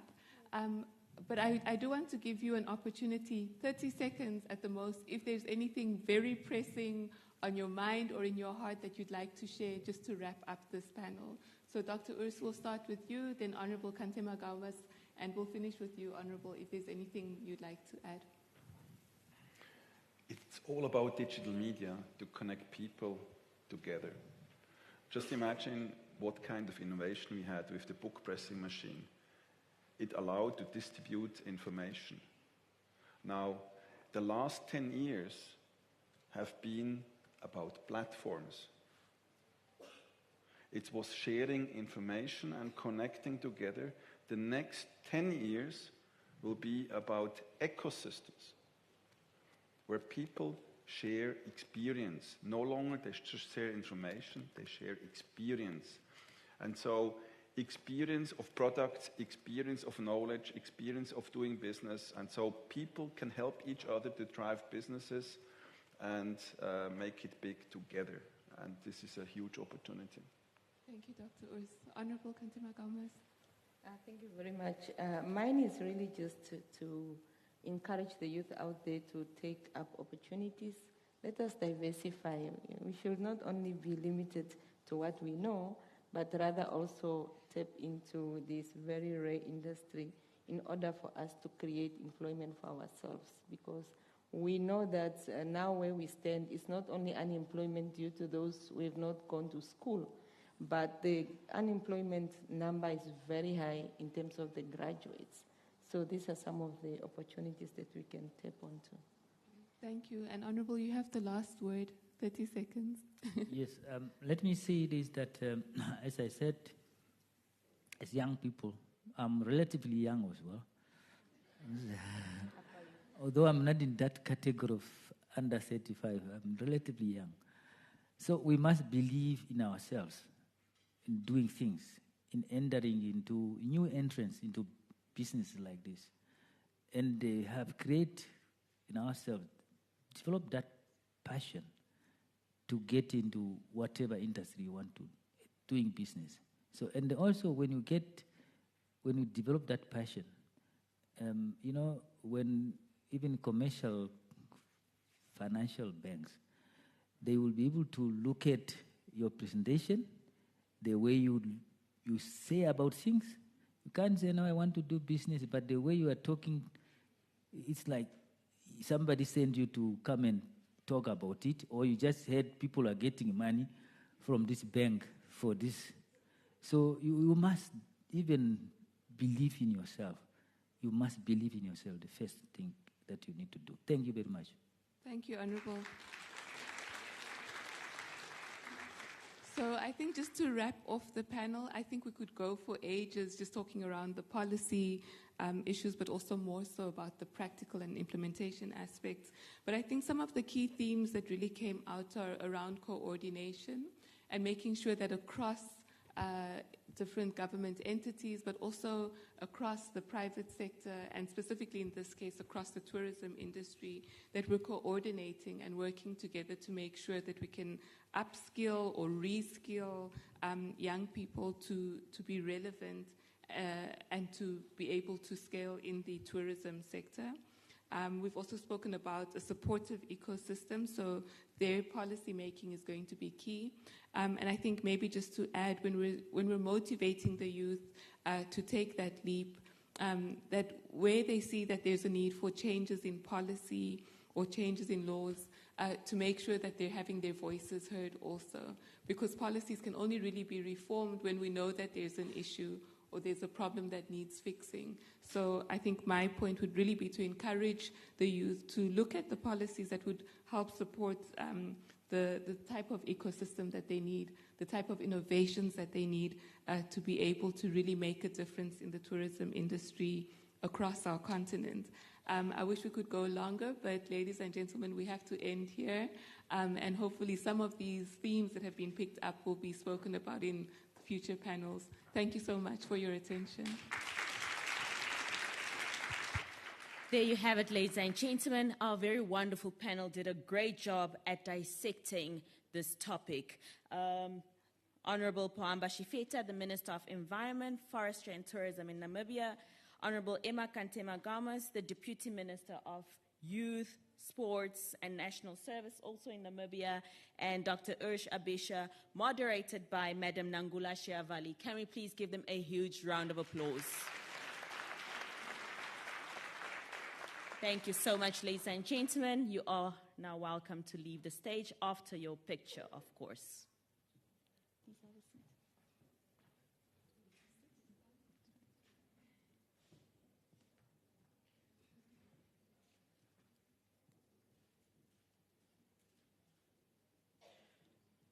All right, there you have it. Another huge applause just to escort them off the stage.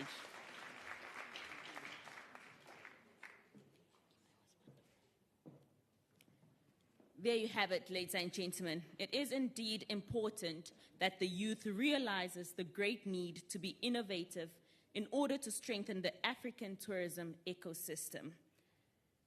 In fact, progressive policymaking can also help to strengthen the African tourism innovation ecosystem in terms of e-commerce and the transformation of digital culture in Africa's travel, tourism and hospitality marketplace, as well as experiences. Our next panel will be exploring this topic a little further. Can we please welcome our next panel, which will be moderated by Madam Elsia Granku. Can we give her a huge round of applause?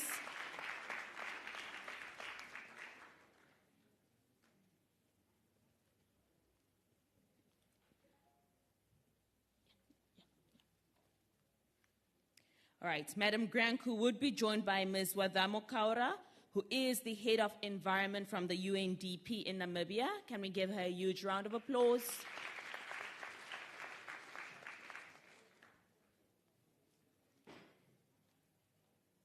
They will also be joined by Kele Tluane, who is the DDG for TEDed, all the way from Limpopo, South Africa.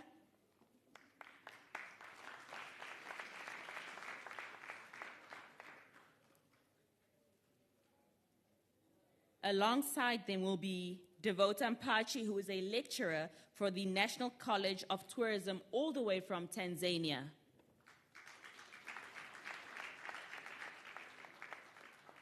And then, of course, our very own Mr. Chikalu Zebulon, who is the Director of Tourism and Gaming from the Ministry of Environment, Forestry and Tourism in Namibia.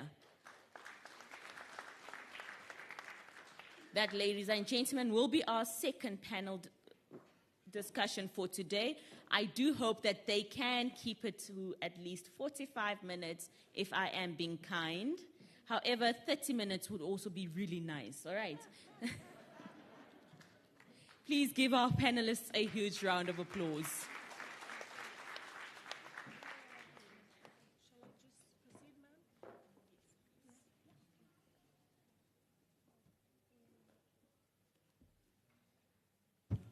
It's okay. Yeah. A very good afternoon once again. Whilst we're waiting for the other panelists to be mic'd up, we know that we always say a hungry crowd is an angry crowd. But I am sure that this panel this afternoon will have a lot to share with you, to keep your attention up and energize you to go for that sumptuous lunch that will be waiting for us. So we'll try our best to do that within the time allocated, and also giving a chance to hear from you, from the audience, some questions or comments that you may have. I believe very shortly they are coming to join us, but once again, just to touch up on the topic, today we'll be discussing fostering e-commerce and digital transformation, culture in Africa's travel, tourism, and hospitality marketplace and experiences. That's a mouthful. But what do we expect, or what is the desired outcome of today's discussion? We can see gender balance. We are doing very well. Right, Mr. Chikalu in the middle. It's going to be exciting. So what we want to achieve is really to highlight the need and looking at the urgency for ministries, but also other institutions from various public-private sector, because we have a good balance here this afternoon, to drive digital transformation and adoption of e-commerce technologies amongst youth and startup, especially for tourism, sustainable tourism growth. We're also looking at policymakers. I think the previous panel really did set the tone for our discussions. We'll look a little bit at the practical measures that inspire and incentivize the youth and start up pursuing digital transformation in the tourism sector across Africa. And it's very interesting to see that we have quite a good mix from the countries from the region attending this session, but also to share the insights on how the public sector can facilitate more easier and agile collaboration with the private sector, especially where financing and IT firms related are concerned, to capacitate the youth to drive digital transformation. So with this, we'll have some key questions for our panelists to spice up our discussion. And since today we outnumber you, Mr. Chikalu, we'll give you the honor to start that discussion. So if you can maybe share with us quickly what really you're doing at the ministry, but then also tell us why is it critical for ministries, especially like yourselves responsible for tourism, why is it critical for you to ensure that you drive digital transformation and advocate for the adoption of e-commerce in your respective sector, but also for the country, and especially that we've seen how the pandemic has propelled us into this digital age? Well, thank you, Elshia, and thank you for those that are following as well. I think two things. I just want to give a practical example. There's a space in which we are, in tourism, for example. You'll find a lot of media presence, let's call it website presence or internet presence. But what we find there is specific companies that are then advertising and promoting their products and services. All right, now if you are a startup and a small-scale business entrepreneur, you cannot afford a website page and so forth. What do you do? Well, this is where government then comes in place and say, well, we can start with the basics. The basic is we could create what I call a generic platform where, for example, you can list all your small-scale entrepreneurs or tourism enterprises, those who are unable to list themselves or to pay for a listing on the internet and all other platforms, and then so that you are able to share what is available where. For example, in the rural areas, we are now promoting rural tourism. How do we get it there? They will not have the money at the start. So the ministry could create a platform, whether a website where you can list all your providers, whether your traditional products that you have, or your cultural products that you have, or the existence of sites of interest in the region, on all other cultural experiences and artifacts that you have. The ministry can enable this platform generically there, so that then when everyone else is looking, I want a cultural tour or cultural experience in Karas or Zambezi, you'll be able then to find the generic information that leads what is available in a specific region. Now that alone then calls on the public sector's government to say, well, as for ourselves, we're working towards providing that platform so that we're able to list those who are unable to list themselves because of the lack of money. And therefore, also enable us to adapt new technology ourselves. We can't just speak about it and asking others to adopt it if we ourselves, our processes and systems are not digitalized. So as a ministry, we are forging ahead in all the other sectors where we can provide digital platforms and access of what we provide as a ministry, both in tourism, in the environment and forestry, to the larger audience, those who may need information. So that is the importance thereof, that not everyone will afford to pay for his website and media presence. The ministry is therefore, as a public sector, you can provide that platform and allow others to use that. And then in future, where they can afford, they can do specialized website pages and so forth and so on to continue. So, and that's what we need to provide.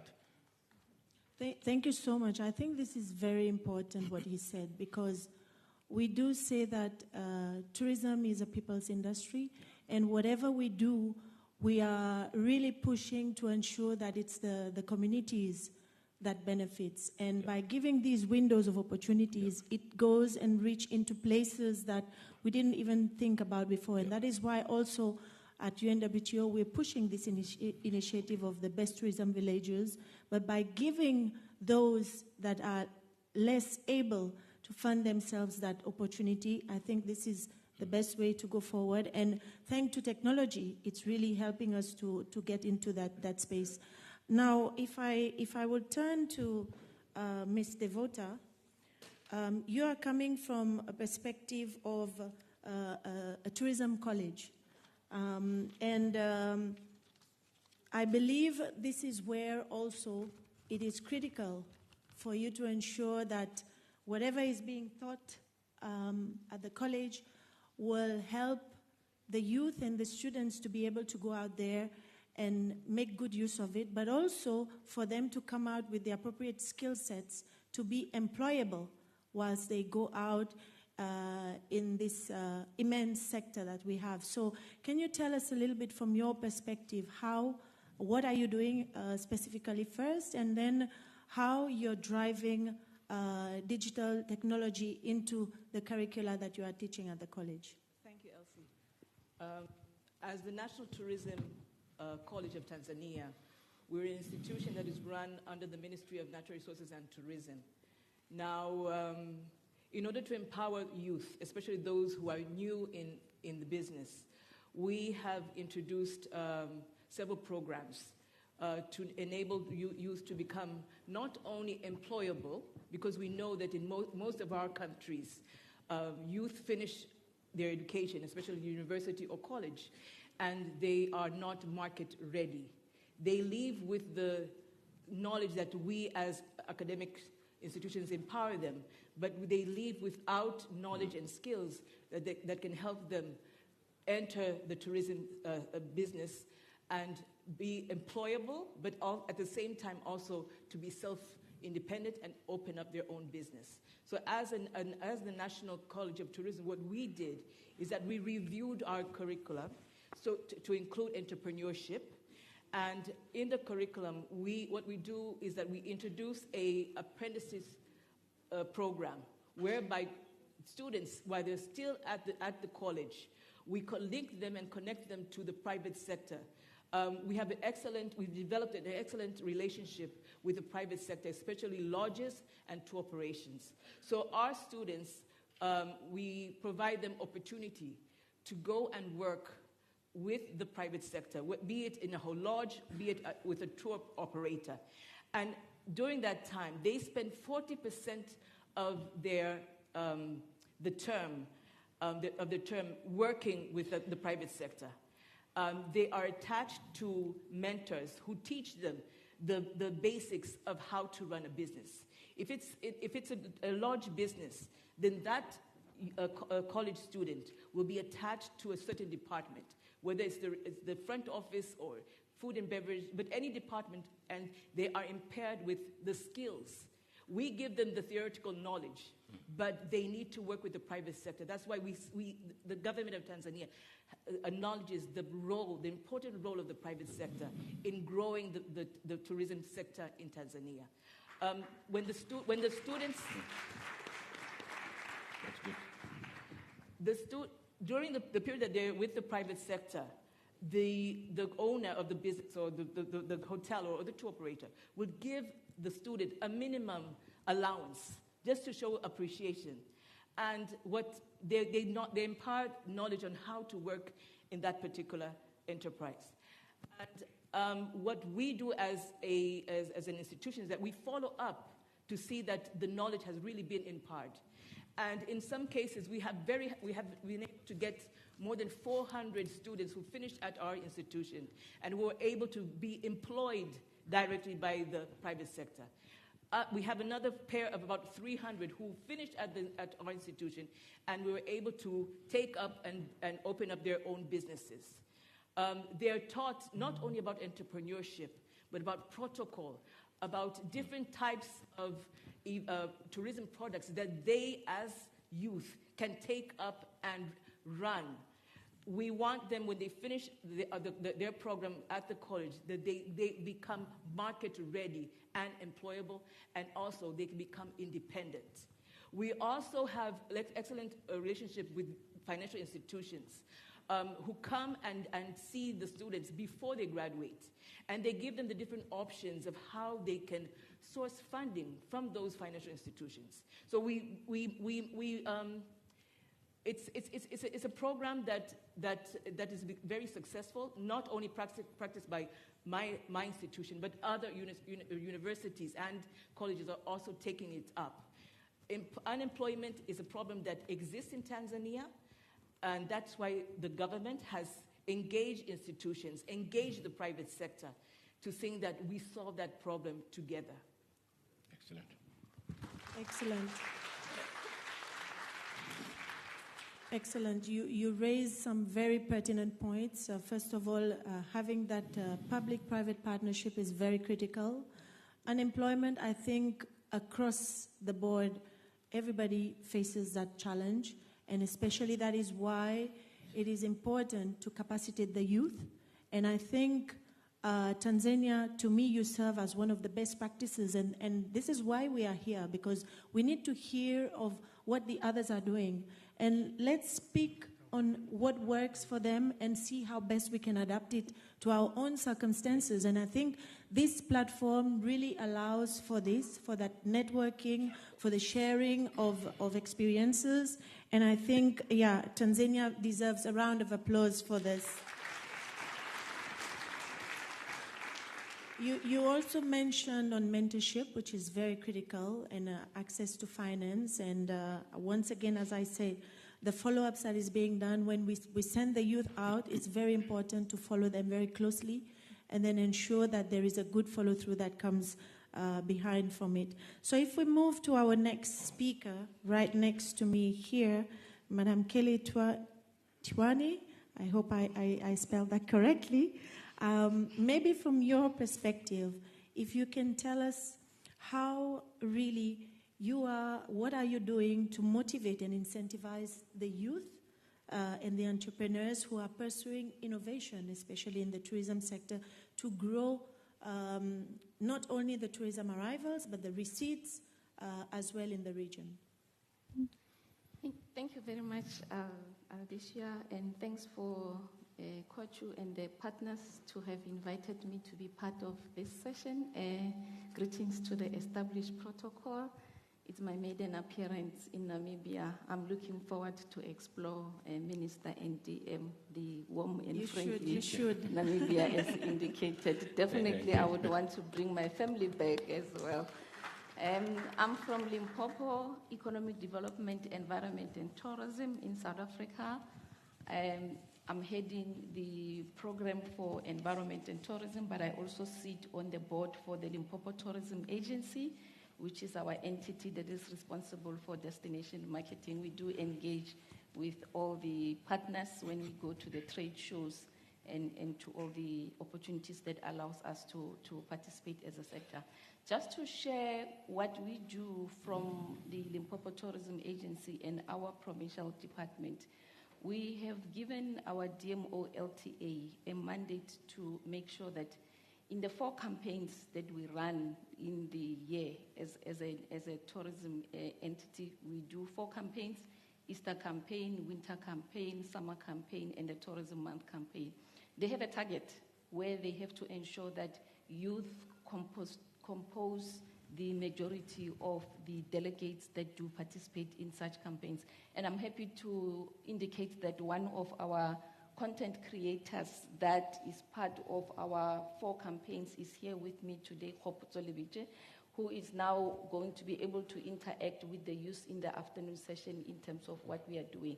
And I think we have seen value in the power of the youth, noting that they are a group that is capitalizing on the potential of the power of the social media that they have.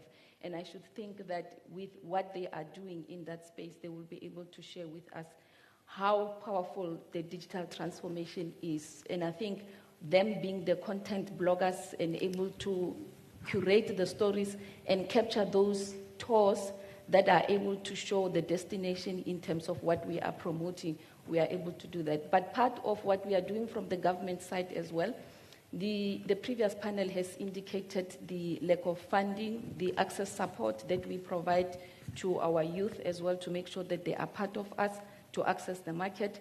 The curriculum that you spoke to as well in terms of providing the guidelines to ensure that we also empower them. We are also into the curriculum space as well. We do work with our National Department of Tourism as well to ensure that we work with the content creators in terms of improving the curriculum as well and providing the mentorship that is required. Thank you very much. Thank you. Thank you. Let's give her a round of applause. You did mention especially about content bloggers, etc. And for those of us, a lot of familiar faces are here.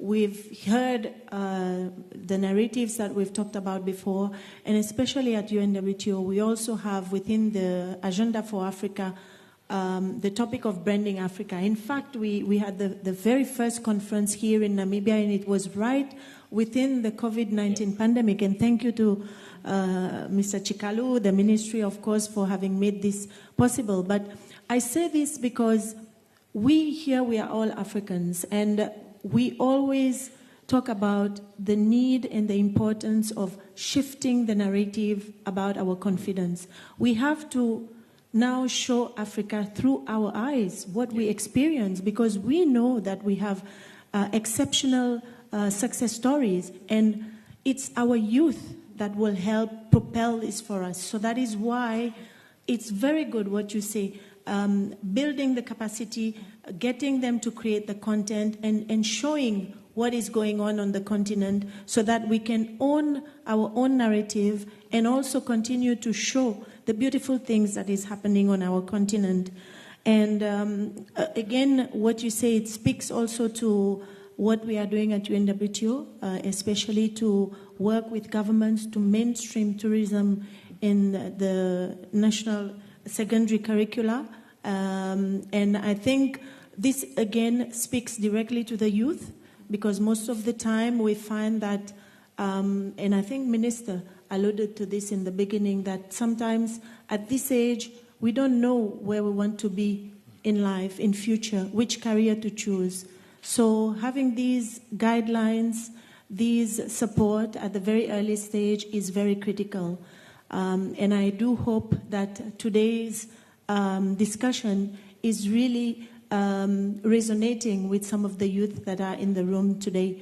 I will now move to my colleague, my sister from UNDP, Ms. Cora.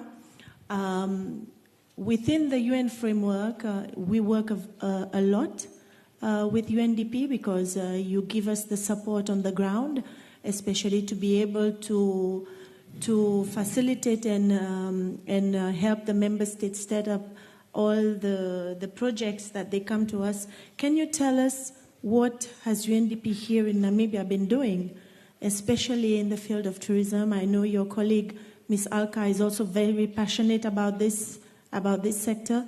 So if you can share with us a little bit, and how all this new wave of looking at the digital era is fitting in your agenda. Thank you so much. Good morning, or good afternoon, everyone. Thank you so much for inviting us to speak at this event. And of course, on behalf of my boss, the deputy resident, the resident representative who is unable to be with us today. You can hear me? You cannot hear me. It fell. Oh, is it? Okay, no, it's on now. Good.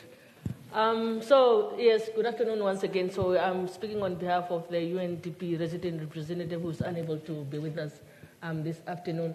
And I'm also proud to be one of those students who did study the locust.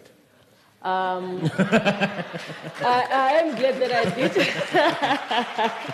Yeah, I may try and catch up in terms of technology, but I think in terms of the locust, now at least I know about African migratory locust and all these losses that we have just through these losses of agricultural production.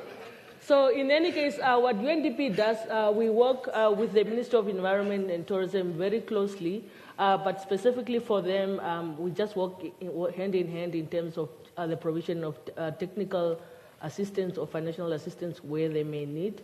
Because even like, let's say last year, we assisted them in doing a tourism survey on exit and outbound and inbound numbers, and we worked with them with UNECA.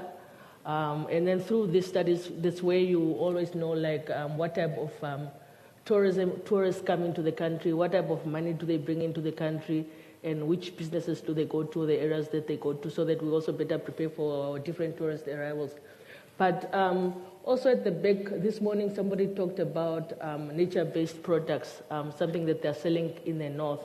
UNDP, in collaboration with our accelerator lab, we have set up what they call a Tambula. Tambula is like a website where local youth can come together and advertise the produce or the products that they sell. So it can be like a produce it can be in the handmade necklaces, it can be your painting, or it can be even oils for marula oil or whatever the case might be. And I think this is one of our biggest innovations. We have worked with the private sector to ensure that at least there's that platform to sell and buy locally made produce. And also, I think within UNDP itself, the youth, we've already talked about the statistics. Like 1/5 of African youth are unemployed. A lot of them are entering the market on a daily basis. Some of them from different angles. Some of them have dropped out of school. Some of them maybe are refugees. Some of them are coming from universities. But what other means of entrepreneurship is there and available for them? And of course, innovation and also e-commerce is one of these greatest innovations that we really, as Africa, I think we are lagging quite behind. But I think we've seen now a lot of products entering the market, a lot of applications entering the market just to make even transfer and tourism, accessing the tourism industry a bit more easier.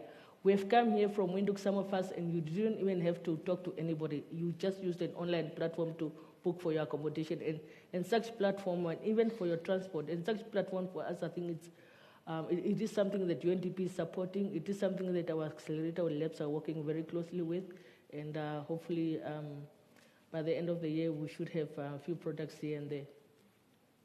Yeah, thanks.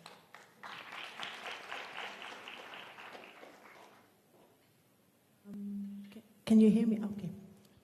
I think what I can say is, since we are not actually on the ground, as I mentioned earlier, we depend a lot on the framework, especially through UNDP. So if you allow me to abuse a little bit here, I will encourage the colleagues from the ministry, especially to be more in touch with you and to also see how all these supports can be diverted to the tourism sector, as you've just shared with us. But maybe we still have chance to have another round of question. Since we're talking about both the public and the private sector, maybe Chikalo, if you can tell us how, at this stage, when we're talking about digital transformation, especially through the collaboration that exists between both the public and private sector, how can that youth today, listening to you and in that room, can really get access to these various networks and platforms that are out there for them to really be able to make a difference in whatever they aspire to do? Well, thank you. I think two ways. For example, from our side of the ministry, we opened for what we call collaboration partnerships. We've signed, our executive director have signed few memorandum of understanding in various key areas, and we will continue to do that with entrepreneurs within the sector in specific areas. But in terms of also bigger project, as we said in the morning, when we looked at the gap, we discovered there is a gap. There is a lot of failure rates in terms of startups. If you go to Development Bank, they will tell you how many people they've given loans and how many success stories are there. Well, when you go to any other, they will tell you the failure rate is so much. We then have now, with our partners, African tourism partners, and other partners, UNWTO, and all other partners, BDO, South Africa, and all. We now say, okay, what is the gap we're going to fill up? And this is where that legacy project is coming in, which we spoke about this morning. So we are plugging in at a center which is called an HTTPS center of MTC and NAST, their collaboration, plugging in there an applied training program. What you want to do is you want to plug a person, either is a graduate who has never run a business but who has an idea. You put him through a process, and that process enables him or her, starting from ideation, incubation, and so on. But again, knowing how to write a business plan, knowing how to read his income statement, expenditure statement, and also how to market and all the other components that we spoke about, that Dr. U spoke about, a 360-degree, framework. So that by the time these graduates have, I call them graduates, yes, indeed they are graduates because it's applied learning, they are able to run a business. Now, you are solving many problems with that. So that person or that gets them there, who has done his own business plan with the mentorship and support of others, who now is trained how to run a business, now takes that and goes to a bank and say, I am trained, both I have the skills, which is academic skills, understanding the concept, but I was also trained how to run a business. This is my evidence, this is my proof. That person will be easily be given a loan by a development bank or any financial institution. Thirdly, you are also resolving the failure rate. You are now increasing the success rate. So what we are saying is that it's a start. We want the young people to join us and other partners that especially the private sector experts for issues of mentorship and all other partners, so that we find funding, because that's where we stand, so that we can take people through, young people through, and we can take thousands of young people through, because it's applied learning, whether 3 months, depending at the level where you are, or 6 months or 12 months. And the fourth component is, we're not just going to train them in Namibia. Okay, with the partnership of Durban University of Technology and probably other partners that may come. So there will be a learning at NAST, at that center, and then you have them another, what you call block studies, going to Durban, doing something else, part of the program or anywhere else. The reason, by the time they finish, they just don't know the ecosystem of Namibia, but they also know the business environment of either South Africa or any other country that will come in. We are talking to Germany now. We may find a program that we send our entrepreneurs there to exchange programs. So exchange programs will be part of that. In finding us, we are available at the ministry. We can share this information, both our information and also the partners. We can say, well, this is the contact of Africa Tourism Partners. This is the contact of whoever that we come to know. So what we are saying is we are open-minded as a ministry. We have launched the Tourism Recovery Plan, where we have actually optimized or emphasizing on the issue of the online marketing and also digitalization of the sector, digital transformation. So there are programs there. We can be found, we can join partnership with ourselves, among themselves, and even with bigger players in the industry, so that then together we can have major impact and a national impact, both in Namibia and also probably across the rest of Africa. And the center is not meant for Namibia. We are piloting it, and we are glad to say you have supported us. The Secretary General signed that endorsement, and that's a major project. We're starting here. Next time in South Africa, next time probably in Ghana or somewhere else, depending on what the strategy will be. So that's what we are starting, and we're looking forward for the young people to participate in programs like this. Thank you. Thank you. Thank you. I think it's very important what you shared with us, because it's not only that we give the support, but very soon at our commission that will happen in Mauritius, this is where all the ministers of tourism of Africa come together. Honorable Minister, you'll have the opportunity also to share this with the other African member states so that they can tap into this pilot initiative that Namibia is undertaking. But one thing that now we keep hearing in these different platforms about the failure rate.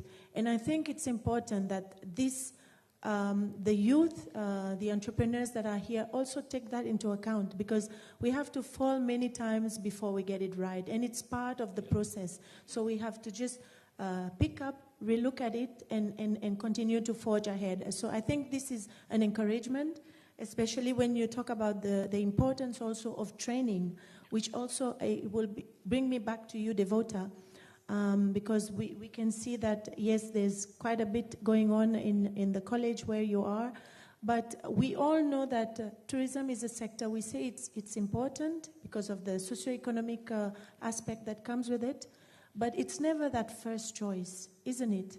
We all didn't realize that one day we will be sitting here and talking about tourism. Probably some of us I aspired to be a dentist, for example, for whatever reason, but I'm right here. So how do you really get to encourage your students to, because you talk about the employability, but for them to stay in that sector? I mean, it's very important, and the training that they get, because we have to accept it's long hours. I've been in the hotel sector as well. Like, there's no birthdays, there's no parties. Forget about all of that, right? So how do you tell that young kid today that is listening to you, or to your students, that yes, it's going to be tough, but there is a bigger reward that is waiting for you out there? I totally agree with you that some of us, for most of us, entering the tourism sector was by default. Personally, my first degree was international relations. And even before I graduated, I was dreaming to be a diplomat. I speak French, so I thought there would be no way that I wouldn't be posted to represent Tanzania in France. So immediately after finishing my first degree, I go to the Ministry of Foreign Affairs, give them my CV and my certificates, and they looked at me and said, "You don't have the experience to work." And I said, "But I've just finished." And they said, "No, you need to have at least 5 years." But how would I get that 5 years if I'm not recruited, if I'm not employed? So I think that's a thing that governments should address. How do we encourage these young graduates that they too can take our places? I loved the way the minister told us that there reached a point that we, the so-called youth of yesterday, need to step down and allow the growing youth to also take our places. And the only way is to try to start to encourage them now when we're still in office. What the college does on regular basis, every single year, we go around to secondary and high schools in Tanzania, and we tell them about the tourism industry, the employment opportunities in the tourism industry, what they can study and get employment.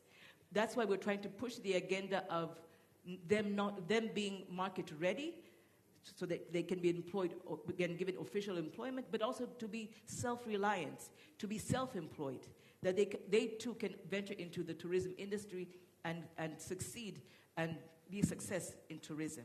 So we try to empower them when they're still out of the sector, that there is an opportunity, that you too can lead work. There's no way, when I was in the university and even after, that there was no way that I dreamt that one day I'll be the managing director of the Tanzania Tourist Board. There is no way, because I had no background in tourism.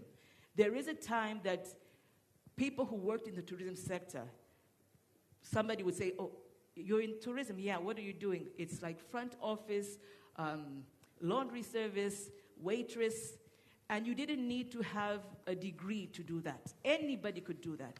But now we're trying to tell them that, no, you can do more. Get your certificate, get your first degree, get your master's, get your PhD. There are plenty of opportunities in the tourism sector. It could be working in government, it could be working in the private sector, and you can make it.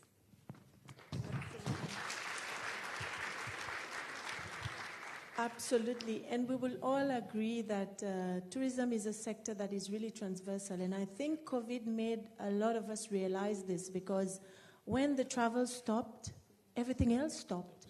Yep. And then we made that realization how the farmer selling his vegetables is connected to us. Yep. The young women doing their handicrafts is connected to them, because if people are not traveling, then obviously these other sectors, they are also affected. So that is why it is important for us to continue to emphasize, us who are is in that sector, the importance of really putting the efforts behind, but also the means. And that is why I think today we're talking about being able to upskill and capacitate the youth to be able to help us propel the sector further. But going back to the topic, maybe ma'am, you can tell us a little bit more about how, because now we see with COVID, there has been a lot of changes in the behavior of the consumer. And especially everybody now, especially in our region, Africa, everybody has access to this gadget, and everything is being done through this. So how is your organization helping really to drive that forward so that the youth can really benefit from the services that you are offering? You have indicated that COVID really brought a shock to our system, but the positive side of it, that it showed us the opportunity that we can still adapt into a new way of doing things. By doing that, how do we promote the use of the e-commerce platforms? You spoke into your opening remarks to say, how then do we make sure that we've got systems and platforms that are there in place to enable the travelers to be able to book the flights and all that at the same time. So these are some of the initiatives that we are promoting as an entity to make sure that the youth that we are taking into the market access programs, that they are getting exposure into the work that we are doing into the sector, they tap into how we can use the use of the e-platforms. But also, one of the other initiatives at the tourism Indaba, SAT had set up a huge expo in terms of the virtual tour. And I think my colleague here has indicated how the tour guides can explore the use of the virtual tours, of which we are also a country or a province that is also rich in culture and heritage. How then do we explore such virtual tours that they are also there to create the appetite for those that have not been into our areas to come and visit? But also, most importantly, as government, what we need then to push, we can talk about the access, the skills, the capacity, if we don't have the right infrastructure for the digital transformation that we want the youth to take up, it would be a challenge. So one of the initiatives that we have put up into a province, we've got a Limpopo Connection, which is our ICT, that is there to support in terms of the ICT needs that are needed to ensure that the broadband that is there, that is required. I think us sitting in here, we had wanted to make sure that the first thing when you get here, you get access to the Wi-Fi so that you can be able to connect. So I think that infrastructure, it also enables for the digital transformation agenda to be fast-tracked. Absolutely, you are so right. Nowadays, we are rated by how good or how well connected we are. I am being told that we obviously don't have enough time to go more into the discussion, but at least we can allow for one or two questions from, I see one gentleman who was very eager before I finished saying at the back. Can we pass a mic on to him, please? And there's one on this side, and then we can make for one last one, gentleman right at the back. So we'll take these three and then we'll wrap up. Please introduce yourself and keep your questions short and to the point so as to allow the others also to have a chance. Good afternoon. My name is Don Andrew Kasep. I am from a small area called Korigas. We are more into conservation. My question is, we have seen all kinds of leaders here, but conservation leaders are not more in here. As I see in the tourism sector, conservation is the most important part of the sector.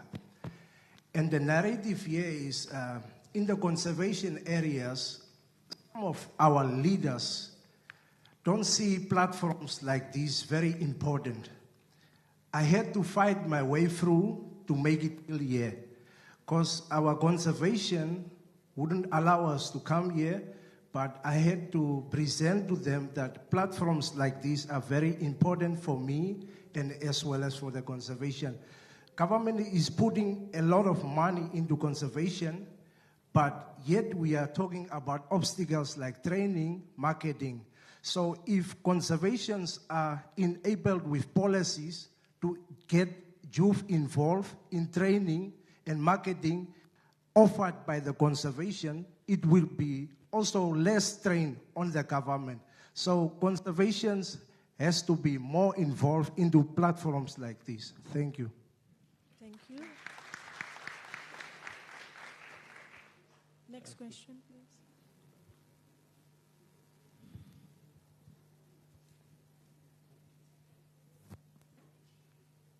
Do we have a mic? Okay.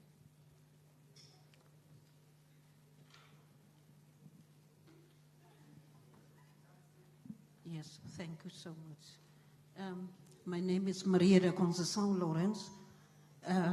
The sister from Tanzania, I'm thanking you for what you have said, because for years we are fighting, that we are in that predicament, especially now with the youth, of where you have finished your degree, you can't get a job because they are saying you don't have experience. Now, how will this youth, how will the youth prosper? How will the youth go forward? What can we do about this? You know, you do mentorship programs. I'm from Adanda Investment Group. We are doing a lot of things. We do properties, we do low-cost housing, we do a lot of things. We are doing also mentorship programs for the youth. But if the youth with 3-2 degrees, some of them, I pity them, they even have up to PhDs, they have a doctorate, but they don't have experience. How can we help the youth with degrees? My son has studied, if I can give you an example. The minister said one time, in the international diplomatic services, they are having a problem because they are sending diplomats, and the diplomat cannot, for instance, speak French in a French country. And the minister was asking colleagues, asking, you know, the youth to study in languages. My son speaks 4 languages: Spanish, French, you know, name it all. And when there was an application for and he wanted to work for government and he wanted to work in international relations, he studied economics, he do everything. And he applied. And he was shortlisted with 100 people, 100, and it was 7 positions. Him, who could speak these languages, were not taken. And the others who can speak, who can't speak, they were taken. Now, how can we really, I thank you for this program. Thank you. Thank you. How can we help the youth? We are getting older. The younger people are growing, but they don't have a job because of this inexperience they don't have. How can you go about that? Thank you. Thank you, ma'am. Can we hear our last questions, and then we'll allow the panel to address it. But I agree with you, languages is really important in our sector. Please, sir, proceed. Good afternoon. My name is Edgar. I'm from Zambia. My point is that if you go to China, 1 + 1 = 2. You go to India, 1 + 1 = 2. You go everywhere else, 1 + 1 = 2. However, in Africa, we have a situation where you go to Zambia, they will tell you Victoria Forces in Zambia. You go to Zimbabwe, they will tell you Victoria Forces in Zimbabwe. So there is that challenge of not creating this wonder as a whole. We have a situation of promoting I belong. Therefore, we find a situation where we are dividing ourselves, and this is something that is also in the education system. In my country, I wasn't taught that Zambezi River was in other 5 countries when I was in grade 5, but I was taught it is in Zambia. The time that you go to Zimbabwe, you also find the same thing. So there is that. Last year, if my memory serves me right, the Minister of Tourism during the summit, he said something that we created the Kavango Zambezi Transfrontier Conservation Area so that we can promote the region and have the tourists move like the way the animals move without looking at the boundaries. So the animals can move to Zambia, they can move to Namibia, they can move to Angola without any restriction. However, this region, you find that it can't even pull up to 6 million tourists.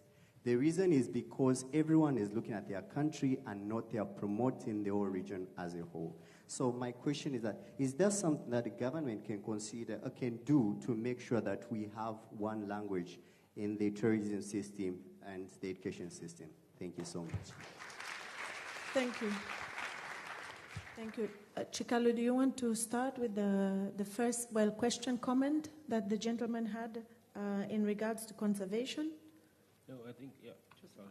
I think it was just a comment, not a question, really. And as we are planning for this, we invited that the conservancies also send young people to participate. The reason is that's one constituency we are looking at, because what we have in the ministry grants out what we call concessions, for example, and create conservancies under a program called Community-Based Tourism Natural Resource Management. But then, where rights are given to a community, and of course, because of lack of expertise and capital, then they are given, of course, a further right to hire in or to bring in an operator, a big operator who's experienced with capital and working with the community, and gets certain terms of years or contracts to work with the community. The challenges that we are facing, therefore, after the expiry of that particular contract, you find a lot of excuses to say the community is not ready to take over this enterprise. All right. Then a further extension is given to that big operator to operate. Now, we are saying, wait a moment. So the program that we are creating is now to say the conservancies and concessions, probably those that are falling within some communities have rights on, become a constituency to employ those young people, bring them in this program that we spoke about. You train them. So over the next 5 years, they have gained experience, or 10 years. So by the time that contract expires, that community and the youth people in that community are now experienced, and now they can tender to run those enterprises themselves. So we are solving a bigger problem starting with one step below. So he's completely right that there's a combination. Our tourism is dependent on natural resources that we have. We need to keep our environment clean. Waste management becomes an issue. We need to make sure that the or ecosystems work together, and the whole biodiversity. We need to look after our animals and all the other fauna and flora and all things in the ecosystem, because that's where our tourism depends on. So we need to work together in all of us. So he's completely right. So secondly, maybe if we can add on what he added on the last speaker. The last speaker was talking about the assets that countries share, but they want to own it rather than, Well, again, we were Africans before we became Namibians and South Africans and Burundians and whoever. There was only Africa until that conference that we know, Berlin Conference of 1834.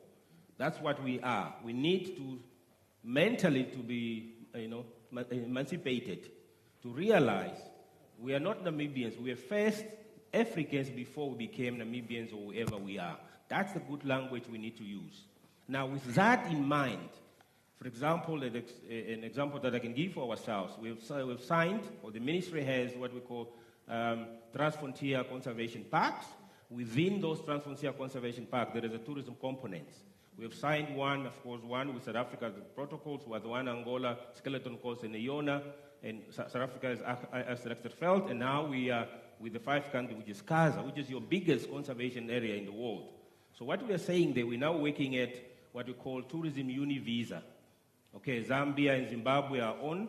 We ourselves, Botswana is working on, and probably Angola as well. What we want to achieve? What we want to achieve is that a visitor to this region comes through any of those countries and get his visa in those countries, and then be able to travel seamlessly in the 5 countries without, going to the borders and being asked 5 visas, while he had just one trip to come to Southern Africa. So Namibia is one of the proponents who have signed on those protocols. Our minister, our head of state have signed those protocols, and we are now just working on the administrative processes and all the legal process that will enable us to sign on those Kaza Univisa to allow our tourists to also visit now 3 countries, and then later the 2 countries will rejoin.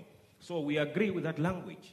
that whatever we have in common, we need to advertise common. Because when you are sitting in Europe in the source market, well, it will be more of value when you come and land in Namibia to see either Angola or Zambia with you together, then just come and see Namibia alone and go back. Then you have another trip, another year to plan to come to Zambia, another year to come to South Africa. It's too long. That concept doesn't work. That model doesn't work. So when a person lands in Zambia, but that person should be able to travel to Botswana, Zimbabwe, Angola, and Namibia. And that person, one trip alone, one holiday of 14 days or 21 days, has seen 5 countries in just one go. That's the value that can create, that concept that can create for the African continent. Thank you for the passion. Thank you for the passion that you put behind. Gentlemen, you can see there's a lot that you can pick up from Mr. Chikalu. So please use the opportunity afterwards to meet with the people that are here to bring forward other concerns like you were touching on. I think you're in the right space for this. Maybe the question to the lady, I think you touched on Devota, but maybe if you can emphasize a little bit more on the mentorship and the follow-ups that is done, because of course you need the qualifications, but then the experience. Keep it short because the moderator now is showing me the stick. The only thing that I can advise is that for governments to work very closely with the private sector. Tanzania was fortunate that the government has a very good relationship with the private sector. We have what we call public-private partnership. And in this case, what was done by the ministry is that we worked in collaboration with the private sector. The private sector in Tanzania has several associations. So we invited the private sector, and we told them the advantage of having such apprenticeships and internship programs. And they bought it in because they could see. We told them that if they worked with us, Tanzania is vying to get 5 million tourists in future. But we have a problem. There's a gap in service delivery. Most of the service providers, most of the tourists are complaining that service delivery is not good. But by working together under such apprenticeship programs, we were able to try to solve that problem. And also by working with such with the private sector, we were able to encourage the private sector to recruit our students as apprentices, and later on they were able to get employment. So it's a point of us, the government, working closely with the private sector, together forming guidelines in how to form apprenticeship programs, and then seeing that they're implemented by the private sector. Absolutely. We know that the motto of the tourism sector is really the private sector, because the public sector is there to lay the policy framework. But just to echo on the point that the gentleman talked about, we hear you. You say Zambia and Zimbabwe, you're fighting over the Vic Falls. Kilimanjaro would be the same. Devota will tell me it's hers, and one Kenyan here will tell me it's theirs. But let's not forget, we are not competing. Today, it's what we call a co-petition, because we see with the Casa Univisa, from my region, the Vanilla Islands, it's a concept that we're pushing forward to ensure that within the islands of the Indian Ocean that is part of Africa, we're also trying to benefit on how we can capitalize on the tourist that lands on each of these different islands. But maybe just to conclude, let me start with my colleague from UNDP. One, briefly, in 2 seconds, what you want your audience to take away from you from this afternoon session, and then we can move on to the other panelists. So I think what we need to take away is maybe the old adage that Africa is rusting. We have a lot of youth unemployment on our hands, and it's a ticking time bomb. And I think the more we improve our vocational training, we give them opportunities. We give them even opportunities within, like we are saying, within conservancies, within, like now we have issues of access and benefit sharing. Pharmaceutical industries are coming, and we have to really try and create as many opportunities as possible for our youth, because a lot also lost jobs during COVID, and we really need to get our house in order. Thank you. Devota? My take would be that they should live with that the education system should be made in such a way that what we empower, what we give, what the knowledge that we give to our students will enable them to finish college and to be market ready, be it self-employed, be it to be ready to be employed by other people. But most important is public-private partnership. Without that partnership, nothing can be made. Excellent. Madam? Thank you. Just a takeaway for our youth entrepreneurs that digital excellence is a collaborative effort for all involved in the sector, tour operators, DMOs, and this can only be the beginning of any other future innovations that can really move the needle in the sector. Chikalo, we started with you, so now you have to round it up. Thank you. I think there's a saying that goes that you can, is it pull a horse to the water point, but you can't force it to drink. What does it mean? We need the zeal and the passion of the young people of Africa, those that want to succeed, those that want to start enterprises and businesses to come along. And to come along means participate in, be part of the journey. When the meetings like this are called, or other important engagements are done, be part. Because the past has been that there's not a lot of information is passed on to the youth. Now we are opening up. We have a lot of information that we're passing to the young people. They need to be part of this journey. And of course, the end is a rewarding career. The end is a rewarding sector, that we have. Thank you. Thank you. Ladies and gentlemen, digital excellence. Thank you. Thank you. Digital excellence, public-private partnerships, education, cooperation, zeal, passion are what our panelists want to leave with you this afternoon. Be part of the journey. Please, let us give them a round of applause. And I pass it back to you. There we go, ladies and gentlemen. Please give our moderator a huge round of applause. Now, there you have it. That was Ms. Wadhamo Kaura from the UNDP, Madam Devota, a lecturer from the National College of Tourism, all the way from Nigeria, Mr. Zebulon. Oh, sorry. Oh, I love me some Nigeria. Forgive me. All the way from Tanzania. And then we've got Madam... And then we've got Madam Kili also joining us and imparting very good nuggets of knowledge over there. And of course, Madam Granku, thank you so much for your good moderation skills. Before you leave the stage, however, please strike a pose for your picture. Can we please give our panelists a huge round of applause? Thank you so much. It is indeed amazing